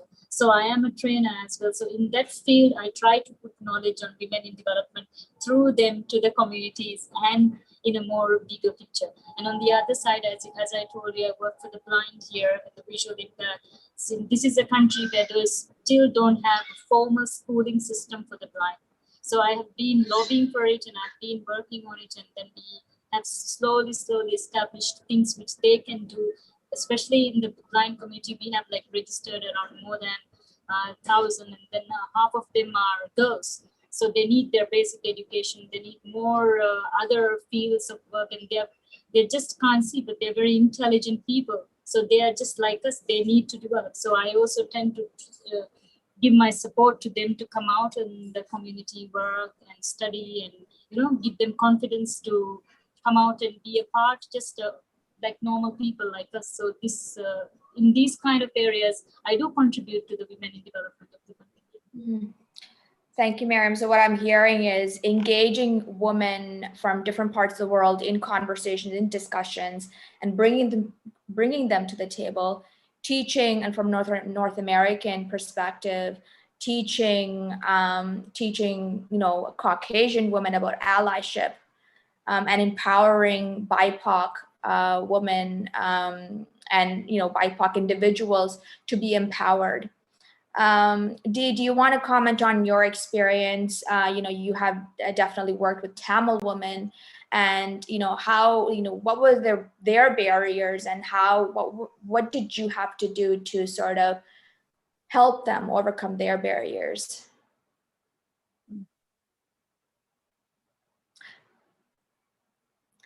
Dee, can you unmute yourself? Thank you. So sorry, you'd think I'd be used to this after a year, wouldn't you? That's quite all right. Thank you. I want to give an example. I mean, in a way, I have been helped to understand the Tamil reality by Tamil women who've led. So they've helped me understand, and the fight against racism, anti-racism, for me preceded my involvement with the Tamil struggle. So, and that's a journey, etc. What the story that I want to share actually is about, I think, in answer to your question, empowering is a joint thing, our interdependency as women. I think once we've got to the point we're human, and we understand the forces of patriarchy and racism and structural institutional racism, and we've committed ourselves to fight that, okay, that's a kind of starting point. Now, in 1997, there was a particularly ugly situation of rape used as a weapon of war. So Murugeswari Koneswari was a woman who had some of her property taken by the army, the Sri Lankan military. And when she passed the checkpoints, she would object, and she would remind them of what they'd done to her. Now, in the end, they punished her. Most of her friends and family said, just live with the daily oppression, because, there's going to be reprisals. Anyway, one night they barged into her house and brutally gang raped and murdered her. Because the year before there'd been a very bad, the Krishanti Kumaraswamy case, which is very well known. So they actually inserted a grenade into her in order to destroy her body, so that there wasn't flesh that could be exhumed, that could be investigated. Okay, so that happened, and it was as we said before, many people mentioned rape as a weapon of war that's been used currently against women, and when it's against people that are working in exercise of their legitimate right to self-determination, which Tamil people have, and numbers of other peoples that have been mentioned, then the agenda of the oppressor is to harm the woman, but the whole community, as violating the most sacred space a woman's inside. Okay, now what the point I want to make here is, when that was written up later in 1997 or 98, the feminist movement in Sri Lanka is quite strong, and there's feminists on the Sinhala side and there's feminists on the Tamil side. Now, when the Tamil women wrote poems about that, they used language. I'm not going to use the language now. I could do, but they used language about the female anatomy and the invasion of her anatomy in a very explicit way. Okay, which needs to be said, because that's the truth. You know, you can't actually dress it up. You can't sanitize it. But there was a bilingual newsletter, magazine, and the Sinhala women wrote about it in a very different way. Okay, so they were still objecting to it, but not in the same language. So in the Sinhalese language and in the Tamil language, the same account was written in very, very different ways. And so for me, as a person outside, okay, I mean, British colonialism had a big part to play in the situation in Sri Lanka. So the Portuguese and the Dutch colonized the Sinhala and Tamils are two separate people with plenty of forest area in between. It was the British that put both peoples together and then left the power in the majority hands. So the majoritarian view, which is the Sinhalese view, actually was shot through the whole union movement, the feminist movement, everything, and lots of power in terms of connections with universities worldwide and all the rest of it. So the power institutional racism, which I'd understood from analysing it in Britain, you know, the institutional. So, sorry, this is a bit of a long answer, but what I'm trying to say is, as a woman, and people talking about, you know, I'm trying to understand, well, I can't accept the Sinhala account because it wasn't real enough. So my role here was encouraging Tamil women. They didn't need my encouragement, they were writing it, even though it leads to reprisals. They don't need my encouragement. What they need is me to be an ally, I think you used the word before, to help push open other doors, to create more allies, to enlarge the understanding. So the dynamic, there's intersectionality we've been reflecting on about race, ethnicity, womanhood, personhood. There's many different intersectionalities here, but I think that's an example which shows the horror and how it gets covered up, because the Sinhala story has access to world media.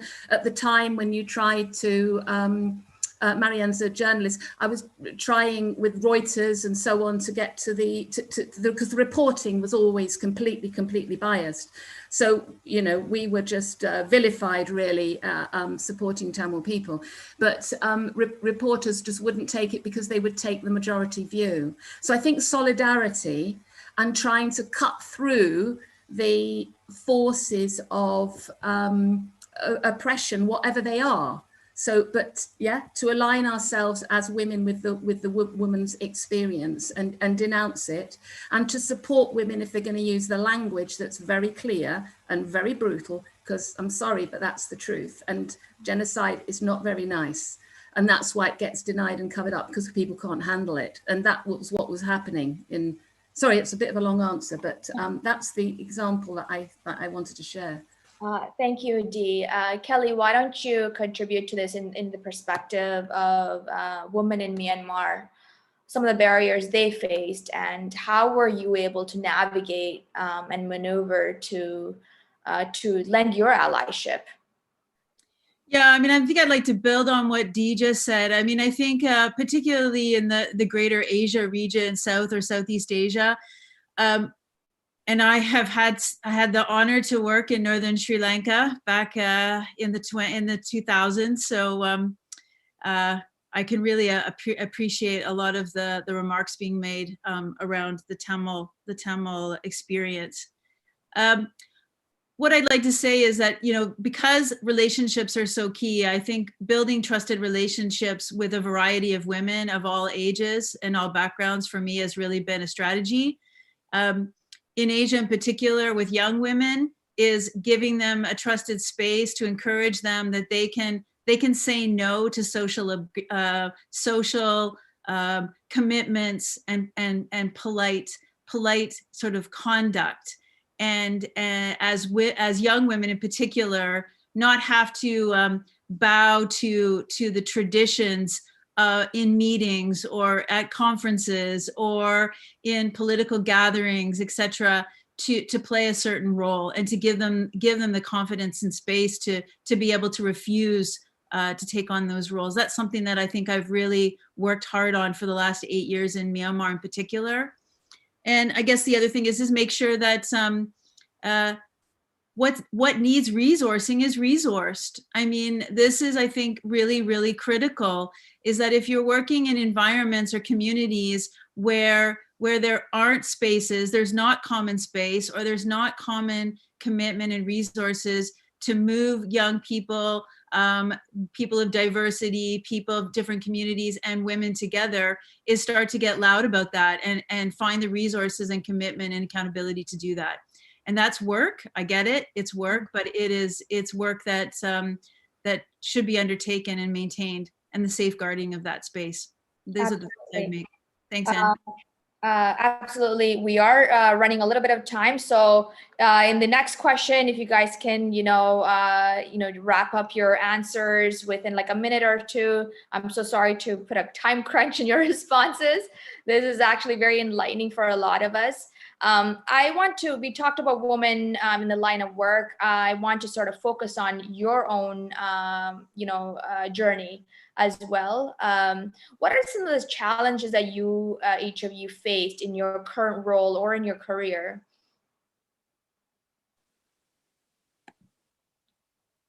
Go ahead, any one of you can jump in. I'll be very quick. I'll be terribly quick.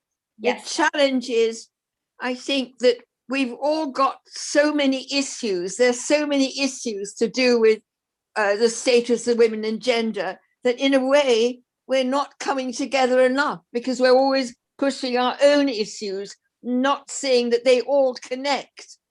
About this whole thing, intersectionality, we all connect. So I think one of the problems is sometimes we are almost in competition with each other to get our issue, whether it's about migrant women, asylum women, HIV women, indigenous women.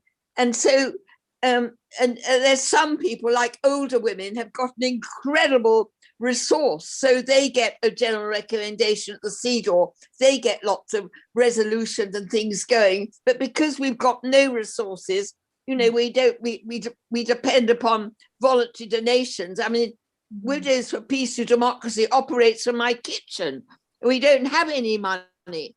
And so I think, it's about, one of the big problems we have is we need real small funding that is actually possible for grassroots women's organizations to be able to manage.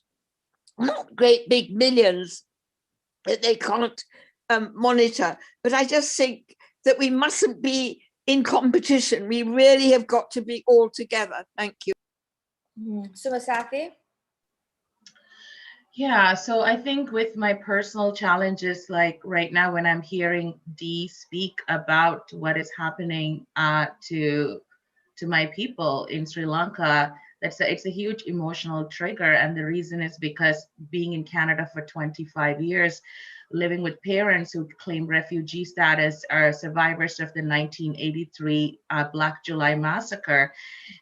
It's just, they don't, the diaspora doesn't want to talk about it. And when they talk about it, it's very painful. And to be involved in anti-racism work here, and to show my allyship to Black communities and Indigenous communities, I'm torn between fighting for my people's rights and to feel what's happening there in Sri Lanka. And when Dee mentioned about the colonization with the Portuguese, Dutch, and the British, and then now under the Sinhalese government, like, when will my people ever experience freedom? And being miles away, and also there's other, like Margaret said, like there's other fights that we have to take on, right? Like the patriarchal fight and fighting against racism, and also this generational trauma that we carry.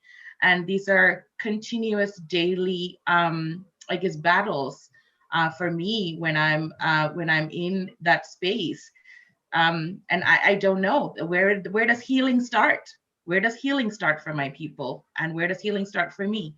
So I guess those are the things that I continue to face every single day. But that also reminds me of the resilience of Tamil women in Sri Lanka, and then reminds me, what kind of a safe space I am here, and to be grateful of that and to continue the fight. You made a really good point. I think, coming from a diasporic community, we do inherit, colonial trauma, genocidal trauma, a lot of trauma, and it's not really specific to the Tamil community coming from Canada, because we're so diverse. There are so many other communities or diasporic communities from different parts of the world that are probably going through the same thing. And we live in a colonial system in Canada at the same time. So it is very challenging to navigate through that while we are facing internal challenge. Having all of these challenges, internal and external, as I asked the panelists, what's your advice for women who aspire to take on leadership roles? Can I just come in here very quickly? I may not be very popular, but I think it's really, really important. And I was listening to Mary Robinson the other week saying the same thing.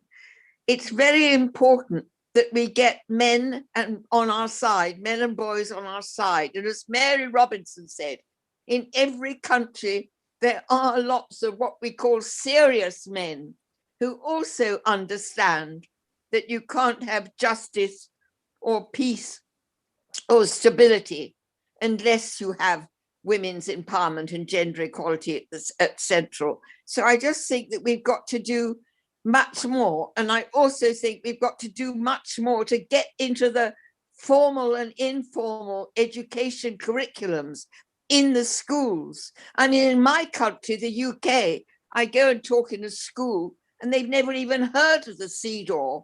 They don't even know anything about it. It's terribly important that actually boys from when they're in primary school understand that women have their rights, that boys must actually be shamed. They're the ones who must be shamed if they attack women. I think there's a lot to be done now on the education centre, informal and informal, and to actually get men to help us, because we don't want to have a feminist foreign policy that's a parallel. We want to be in there, right in there. Right. And that's why I just love the whole Rojava model of the co-chairs. Wherever you are, you have a man and a woman. So if you have a woman who's, say, a mayor of a city, let her say, bring a man in. And that shows that we're not anti-men. We want to work with men, and there are men who are on our side. Let's help them to show that too. Thank you. Absolutely. So it adds to the inclusivity and education as well. Sumo, you wanted to say something to that question as well?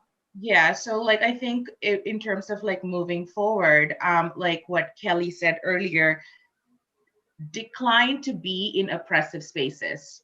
Like you have to make a choice. You cannot be neutral. You cannot be, I am going to be neutral because I don't want to stand with either party, just so people can like me. You have to pick a side when it comes to human rights, and I hope you pick the right side.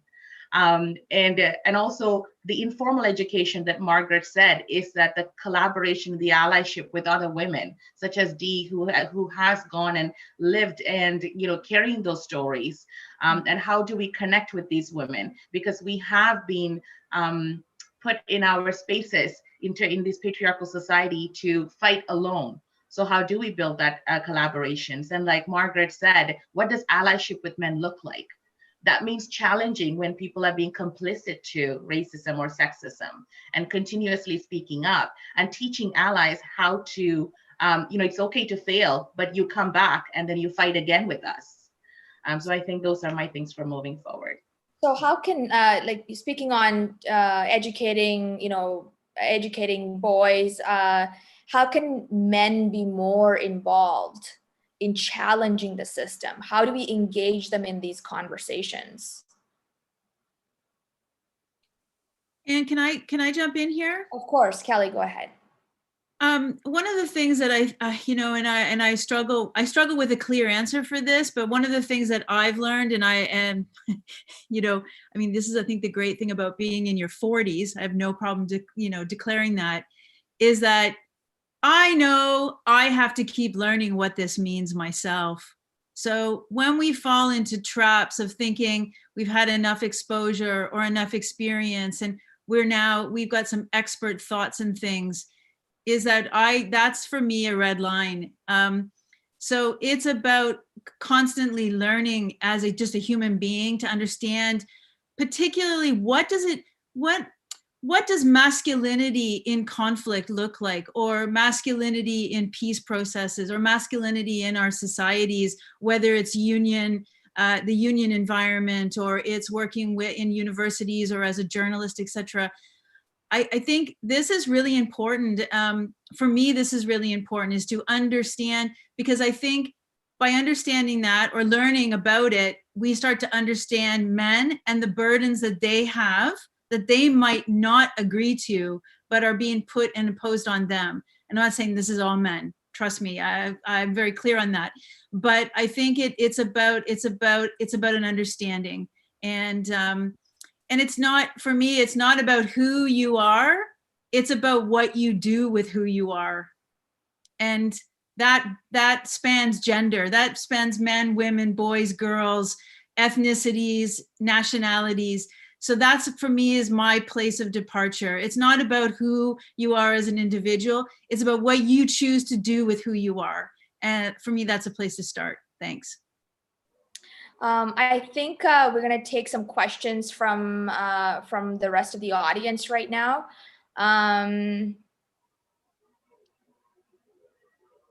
Question for discussion to Sinam and Rohash.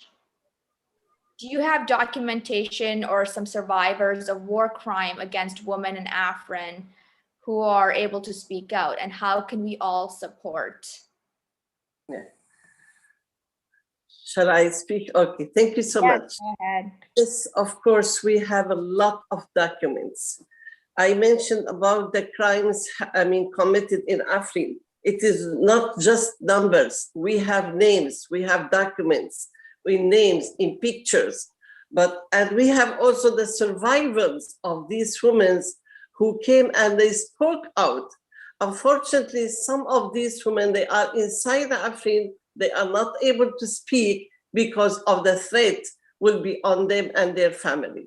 But some of them who are coming out from Afrin, they spoke out and they talk about the tortures they have witnessed in the presence when they were there. They talk about the raping the women by these groups backed by Turkey, radical groups, just against the Kurdish women. Actually, ethnic cleansing is going on in Afrin. Unfortunately, there is silence. For that, we have to raise our voice. Each one of you, please, ask your country, ask the United Nations to move, to act. There are some, documents or reports from the United Nations comes out about this violation, but only reports, only words. We need action. Words is good, but action should follow by words in order to stop this violation in Afrin, in order to hold these groups accountable for the war crimes, committed in Afrin. For that, I call on the International Committee from the United Nations to be formed there to investigate about what's going on in Afrin. Nobody can go to Afrin. Nobody dare to go there because of these groups there.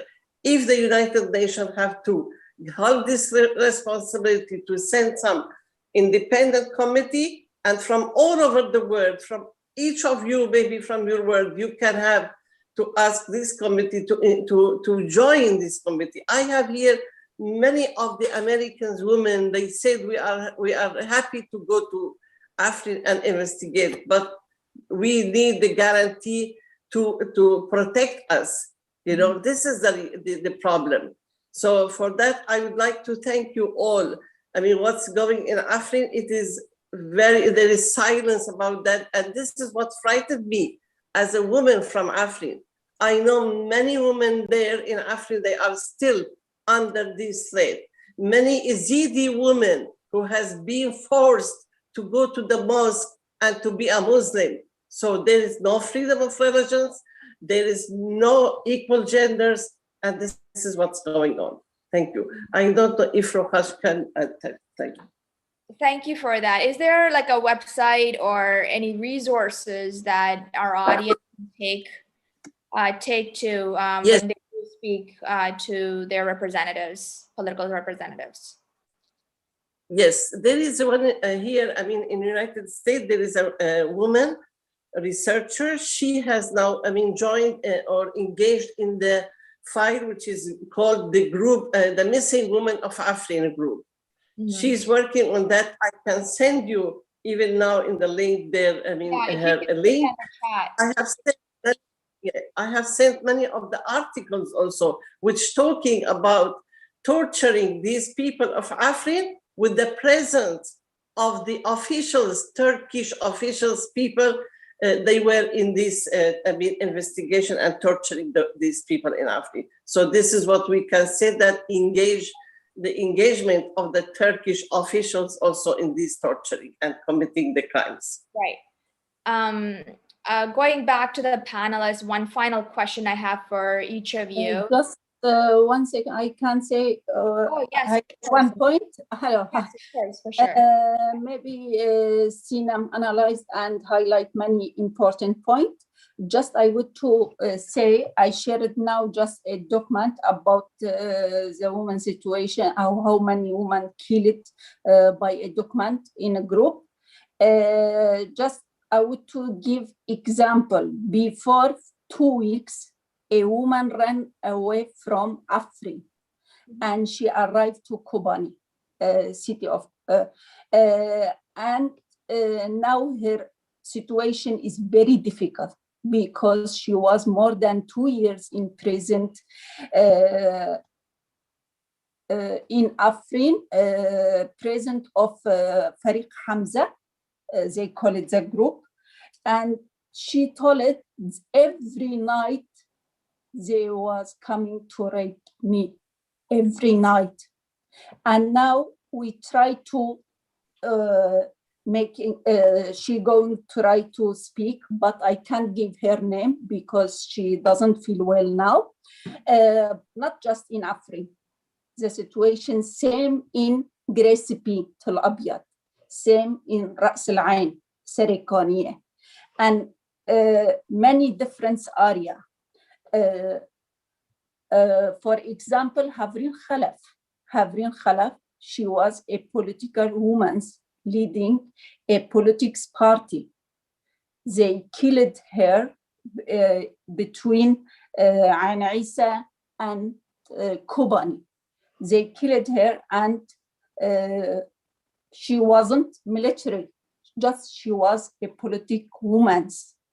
And not anyone. We give it all these documents, not just to UN, to all states in the world, but not anyone give it any words. All word now silence about the situation happening in Afrin, in Grecipi, in Serikani, and still the Turkey trying to attack all North and East Syria. And until now, not any country or any organization talking about this situation. Because of that, we told it, please breaking your silence, not just to UN, all world, because now not just they killing a woman, they killing a woman, children, all society. And there was living not just Kurds in Afrin or Grecipi. Grecipi, Tel Abyad is Arabic place, is not a Kurdish place. But now what's happening in all this area, not anyone talking or giving any action. We don't say to hold bringing a gun and go to fight in front line. No, we're saying just stopping Turkey to attack this peace area. And the area, women and men working together, and we establish a very modern system, like Margaret highlighted. We establish a system co-chair. Woman doesn't work in one or two or elected by man. No, women should be represent themselves in everyone, politics party, economy, cooperative, culture, education, everywhere in systems. We're saying if we doesn't organize a woman, that organization is not legitimate. Because of that, we started to organize every woman, and we make every house in North and Syria an academy to educate not just women. In same time, we educate a man too. We are together, but there is always attack to that area. Thank you. Thank you so much. And yeah, I'm speechless to hear these stories, I'll be honest. And we are running out of time, unfortunately.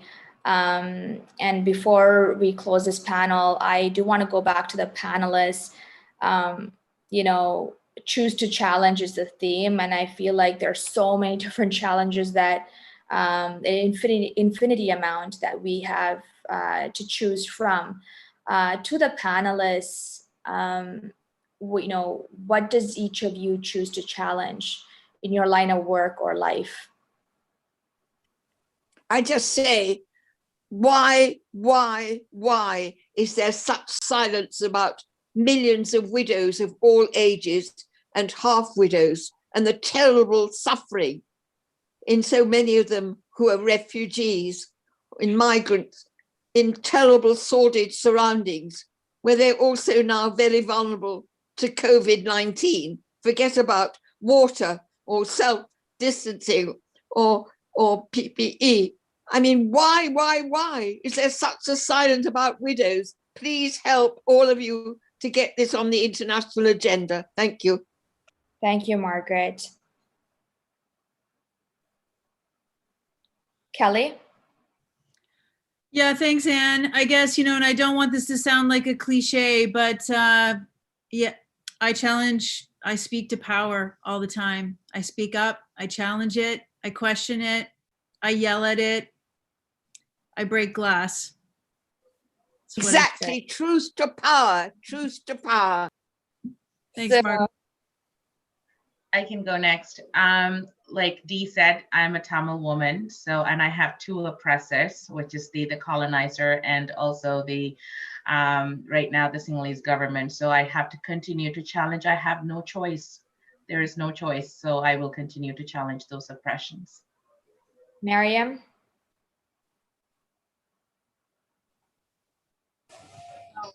Thank you.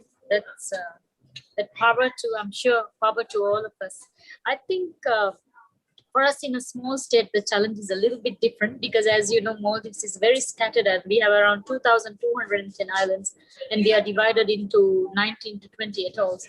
So like doing a project here or reaching up to women is very different because our mode of transportation will be by sea. So every project is 3-4 times expensive if you want to even launch a woman's project or anything. So reaching out to the communities here itself is a very, very big challenge, especially to the outer islands. And, you know, the women out there, they don't sometimes with the, I won't say any names, but with the kind of terms that are coming in, some girls are not sent to school around in the communities. So reaching up to these girls to start their basic education itself can be a challenge in these kind of small states. So, and if you go on talking about it, it is the same around the world, but then I think being in a small island state, accessible to education, access to information, access to many things can be the biggest challenge. Yeah. Thank you, Mariam. Deidre.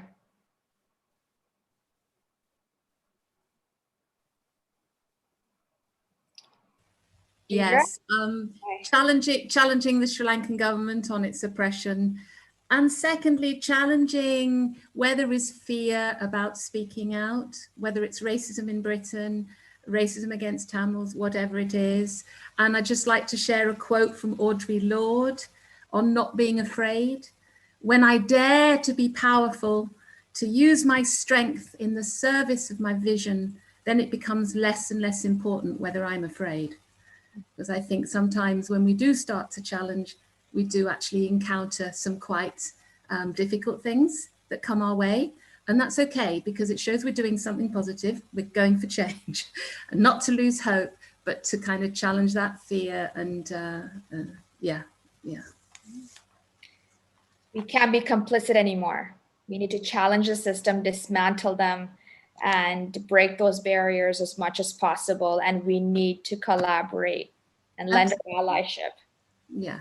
Thank you so much, all of our panelists. This has been a phenomenal experience for me, ACCP, and a great thanks to actually Raji for taking this project on, this conference on, and even getting me on board. She has worked so diligently, organizing this wonderful event.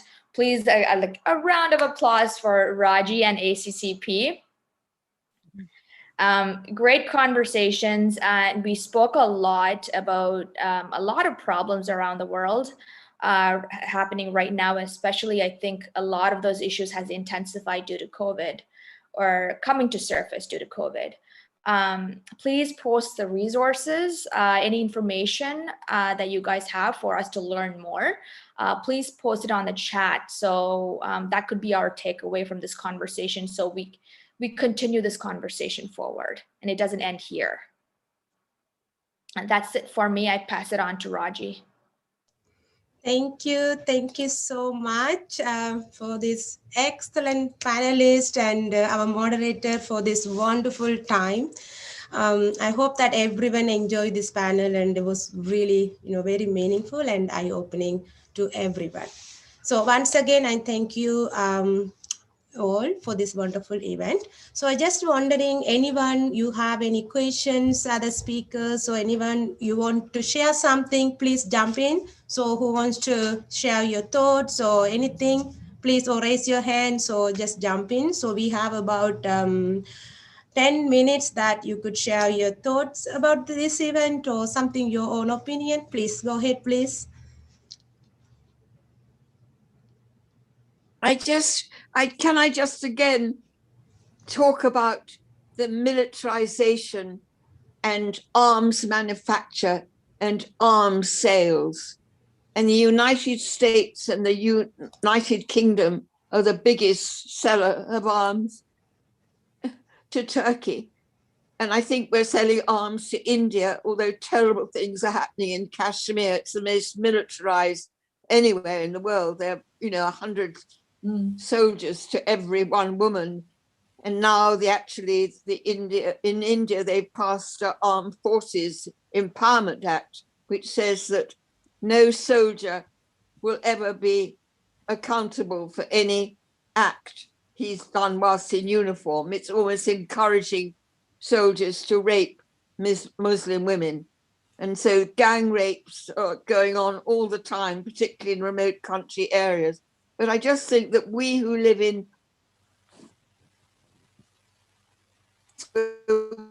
we can work as human rights lawyers without being arrested and tortured in prison. We've really got to, I think, attack the arms manufacture. And in fact, in our own countries, very often women are not even here. They're actually not represented on the decision-making bodies that decide which countries it's safe to sell arms to. Because Turkey, for example, is not even on the list of our Foreign Office list of countries of concern, nor is it on the list of the Ministry of Defense, 15 countries to which they should not sell arms. So I just think we've all got to get together, because it's the appalling investment in arms manufacture. And you know that the femicide, for example, Turkey has the highest femicide, I think, in the world, but very often women are killed also in the context of the proliferation of small arms. So I just think this is something we've really all got to get together about. Thank you. Thank you so much, Margaret. Sainam has raised her hand. Please, Sainam, you can share your thoughts. Thank you. Thank you so much, Srini. I would like to thank you and thank everyone here. To thank Margaret also for her thought. And I think it is no matter who are you, wherever, where you are, what color you are, women, all they are sharing common things together. We have to support each other from Sri Lanka, from Canada, from Rojava, Syria, from UK, Europe, United States, everywhere. If we support each other, I think we all together we can reach to the top, or we can reach to to our goal, to fulfill our goal. So we in Syria and in Rojava now, we have really amazing women who fought against the ISIS, and they are fighting not for the sake of loving the world. No, they are fighting in order to protect themselves and protect all the women in all over the world from these radical, most brutal groups in all over the world, the radical group of ISIS. And this is what we are now actually facing in Syria. And I think the author, Gail Levin, she wrote about the daughters of Kobani. It is called the book, Daughters of Kobani, when she mentioned about these women fighters, how could they fight the most brutal groups in the world. They are fighting even for freedom, not for war. They are fighting to have the new society, to have the new system, which is the society, we have the equal gender. We have in our region in Northeast Syria now, 40% of the participation of the women in all the institutions in our government, which is the Autonomous Administration of Northeast Syria. I think this is worth to be supported, such system. It is worth to be supported as a woman also from all over the world to support such system in our region.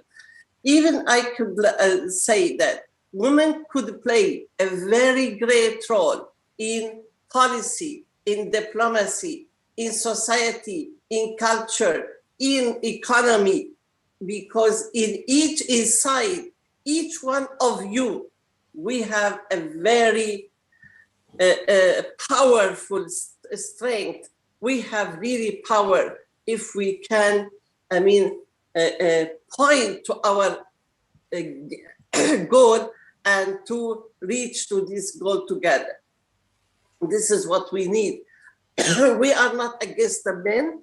I would like to say we respect the men.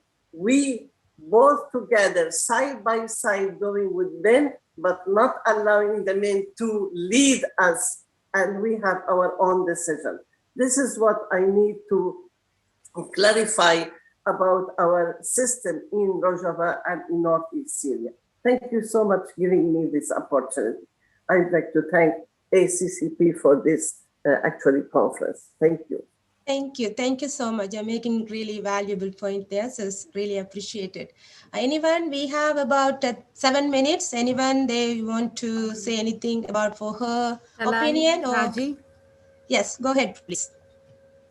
Hello, everyone. Actually, it is a great time to listening all of you, such a wonderful and valuable thoughts and experiences. I have learned a lot from all of you. It's a great opportunity to being here.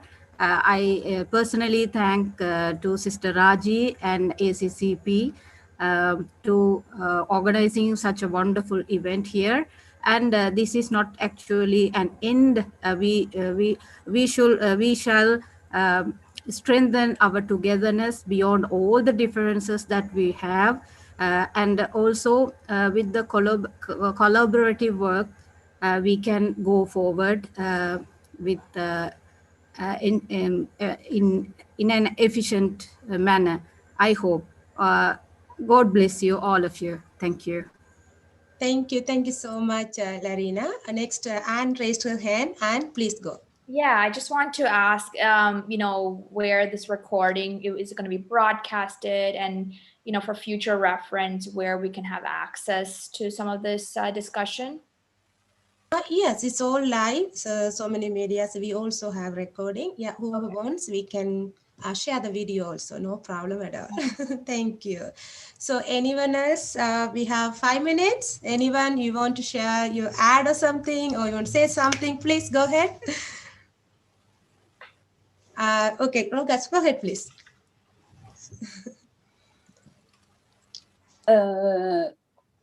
Just like a Contrastar, a woman organization, we are ready and we have a work for collaboration between many women around the world to share with all women organization our experience, because in Rojava, North and East Syria, the system we have built is not just Rojava revolution can be a woman revolution, not because we just fight against ISIS. No, it's safe. We fight against and we defend ourselves against the system of they have for a man. And this is when we build this system, because in all revolution around world, first they try to defend from outside attack, but we defend ourselves and build new society. This society, they make our revolution a woman revolution, because every step in this revolution, woman leaded this revolution. And we have one experience, many experience, just I want to share one. We built a woman village, we call it Jinwar, like a place of women, or the place woman born. We built this ecologic village. We opened this door village to everyone, to welcoming. And now there is a big international women's working in to make a research about woman knowledge. And we like to be every woman from part from this project. We try to working about genealogy, a woman knowledge. We published a book about woman knowledge. And we try to educate not just in North Syria. We now try to educate in general in Europe too. We started a small, short education. This example of women in northern Syria, I hope we can share with every woman. The co-chair system is very, to protect or to defend yourself, you should to build a co-chair man and woman next together and build this society. Shortly, thank you for everyone, and thank you for ACCP. Thank you, Rokash. It's very wonderful time we hope you had together, so we learned a lot. So right now is time for us to wrap up. So I'm going to invite Dr. A. Mohammed Muhaidin from Dubai, the founder of National Educational Trust, to deliver the vote of thanks. Dr. Mohammed? Yes. Yeah.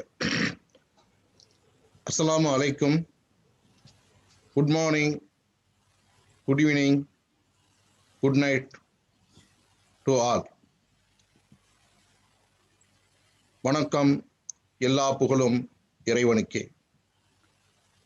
The most respected members of the co-judging panel and guest speakers from different nations of the globe, respectable women, greetings to you all. First of all, I am grateful to the organizers of Alliance Creative Community Project, United Nations, organized by His Excellency President Mr. John, having given this historic opportunity to participate. And I am thankful to Sister Raji Patterson, who is the Director of Women Empowerment of ACCP, given the opportunity to jointly organizing International Women's Conference by my National Educational Trust, Kalidai Kurichi. Dear most respected, honorable panelists and beloved guest speakers, I'm delighted to have this pleasant opportunity as well as my duty to propose the vote of thanks. In very many places, the vote of thanks is a note of burden, but I shall not test your patience like that. I shall be brief. It is our prime duty to thank all the chief guests and panelists and guest speakers. On behalf of Alliance Creative Community Project, United Nations, and National Educational Trust, Kalidai Kurichi, I thank you all. Also, I thank Honorable Dr. Swati Vijay Kulkarni, Consulate General of India, Atlanta, USA, for her wonderful video message today. The engaging woman in modern politics and leadership. I thank everyone who participated and have their wonderful motivational speech and valuable suggestion to improve and uplift the women community around the globe.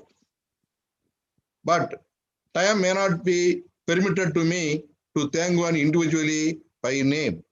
I thank everyone. If I forgotten to any one, please bear with me. Our thanks are always due to you all. Also, we thank all media partners from different countries around the world who supported this world record event, that is Vanakkam Malaysia, Tamarika TV, Samugam News, Tamil America, Vanakkam America, Analai Express, Panacea TV, Minnal Web TV, GTM America, Tamil Community Hub, Tamil Oli, Yal TV, ITV, Naan TV, Mayuri TV, and some other TVs I'm not mentioning here. And I would like to thank the chairman of the Ajis World Record, Mr. Rajendran, who is doing this World Record event by viewing number of viewers and likes. Maybe tomorrow he will declare how many people are viewing this wonderful program. If you achieve 1 lakh viewers, we can get the world record certificate from him. Thank you very much. Finally, in the contemporary political and business world, women are engaged in politics and business. I am very happy to know and kindly request all women entrepreneurs and politicians, you have to encourage the women who have entrepreneur spark. You have to motivate and train to do business and involved in politics, which is the real success of this wonderful conference.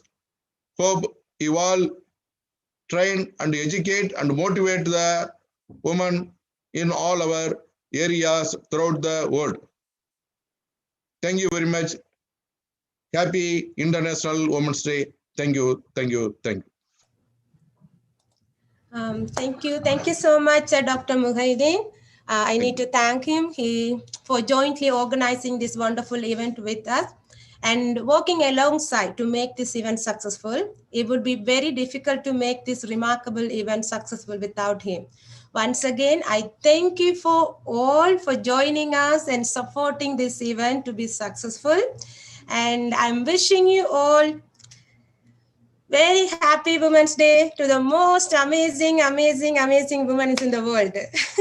May you always shine and spread the light all around. Happy Women's Day. Thank you so much. Thank you. Happy Women's Day. Goodbye, Happy everyone. Women's Day. Thank you, everyone. Thank you. Thank you so much. Thank you. Thanks, Raji. Bye. Bye.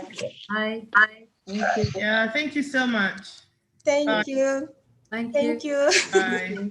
Day for all of you, and thank you for Dr. Mohammed. Thank you. Bye-bye. Thank you, ma'am. Thank you, thank you, thank you. Thank you. Thank you so much.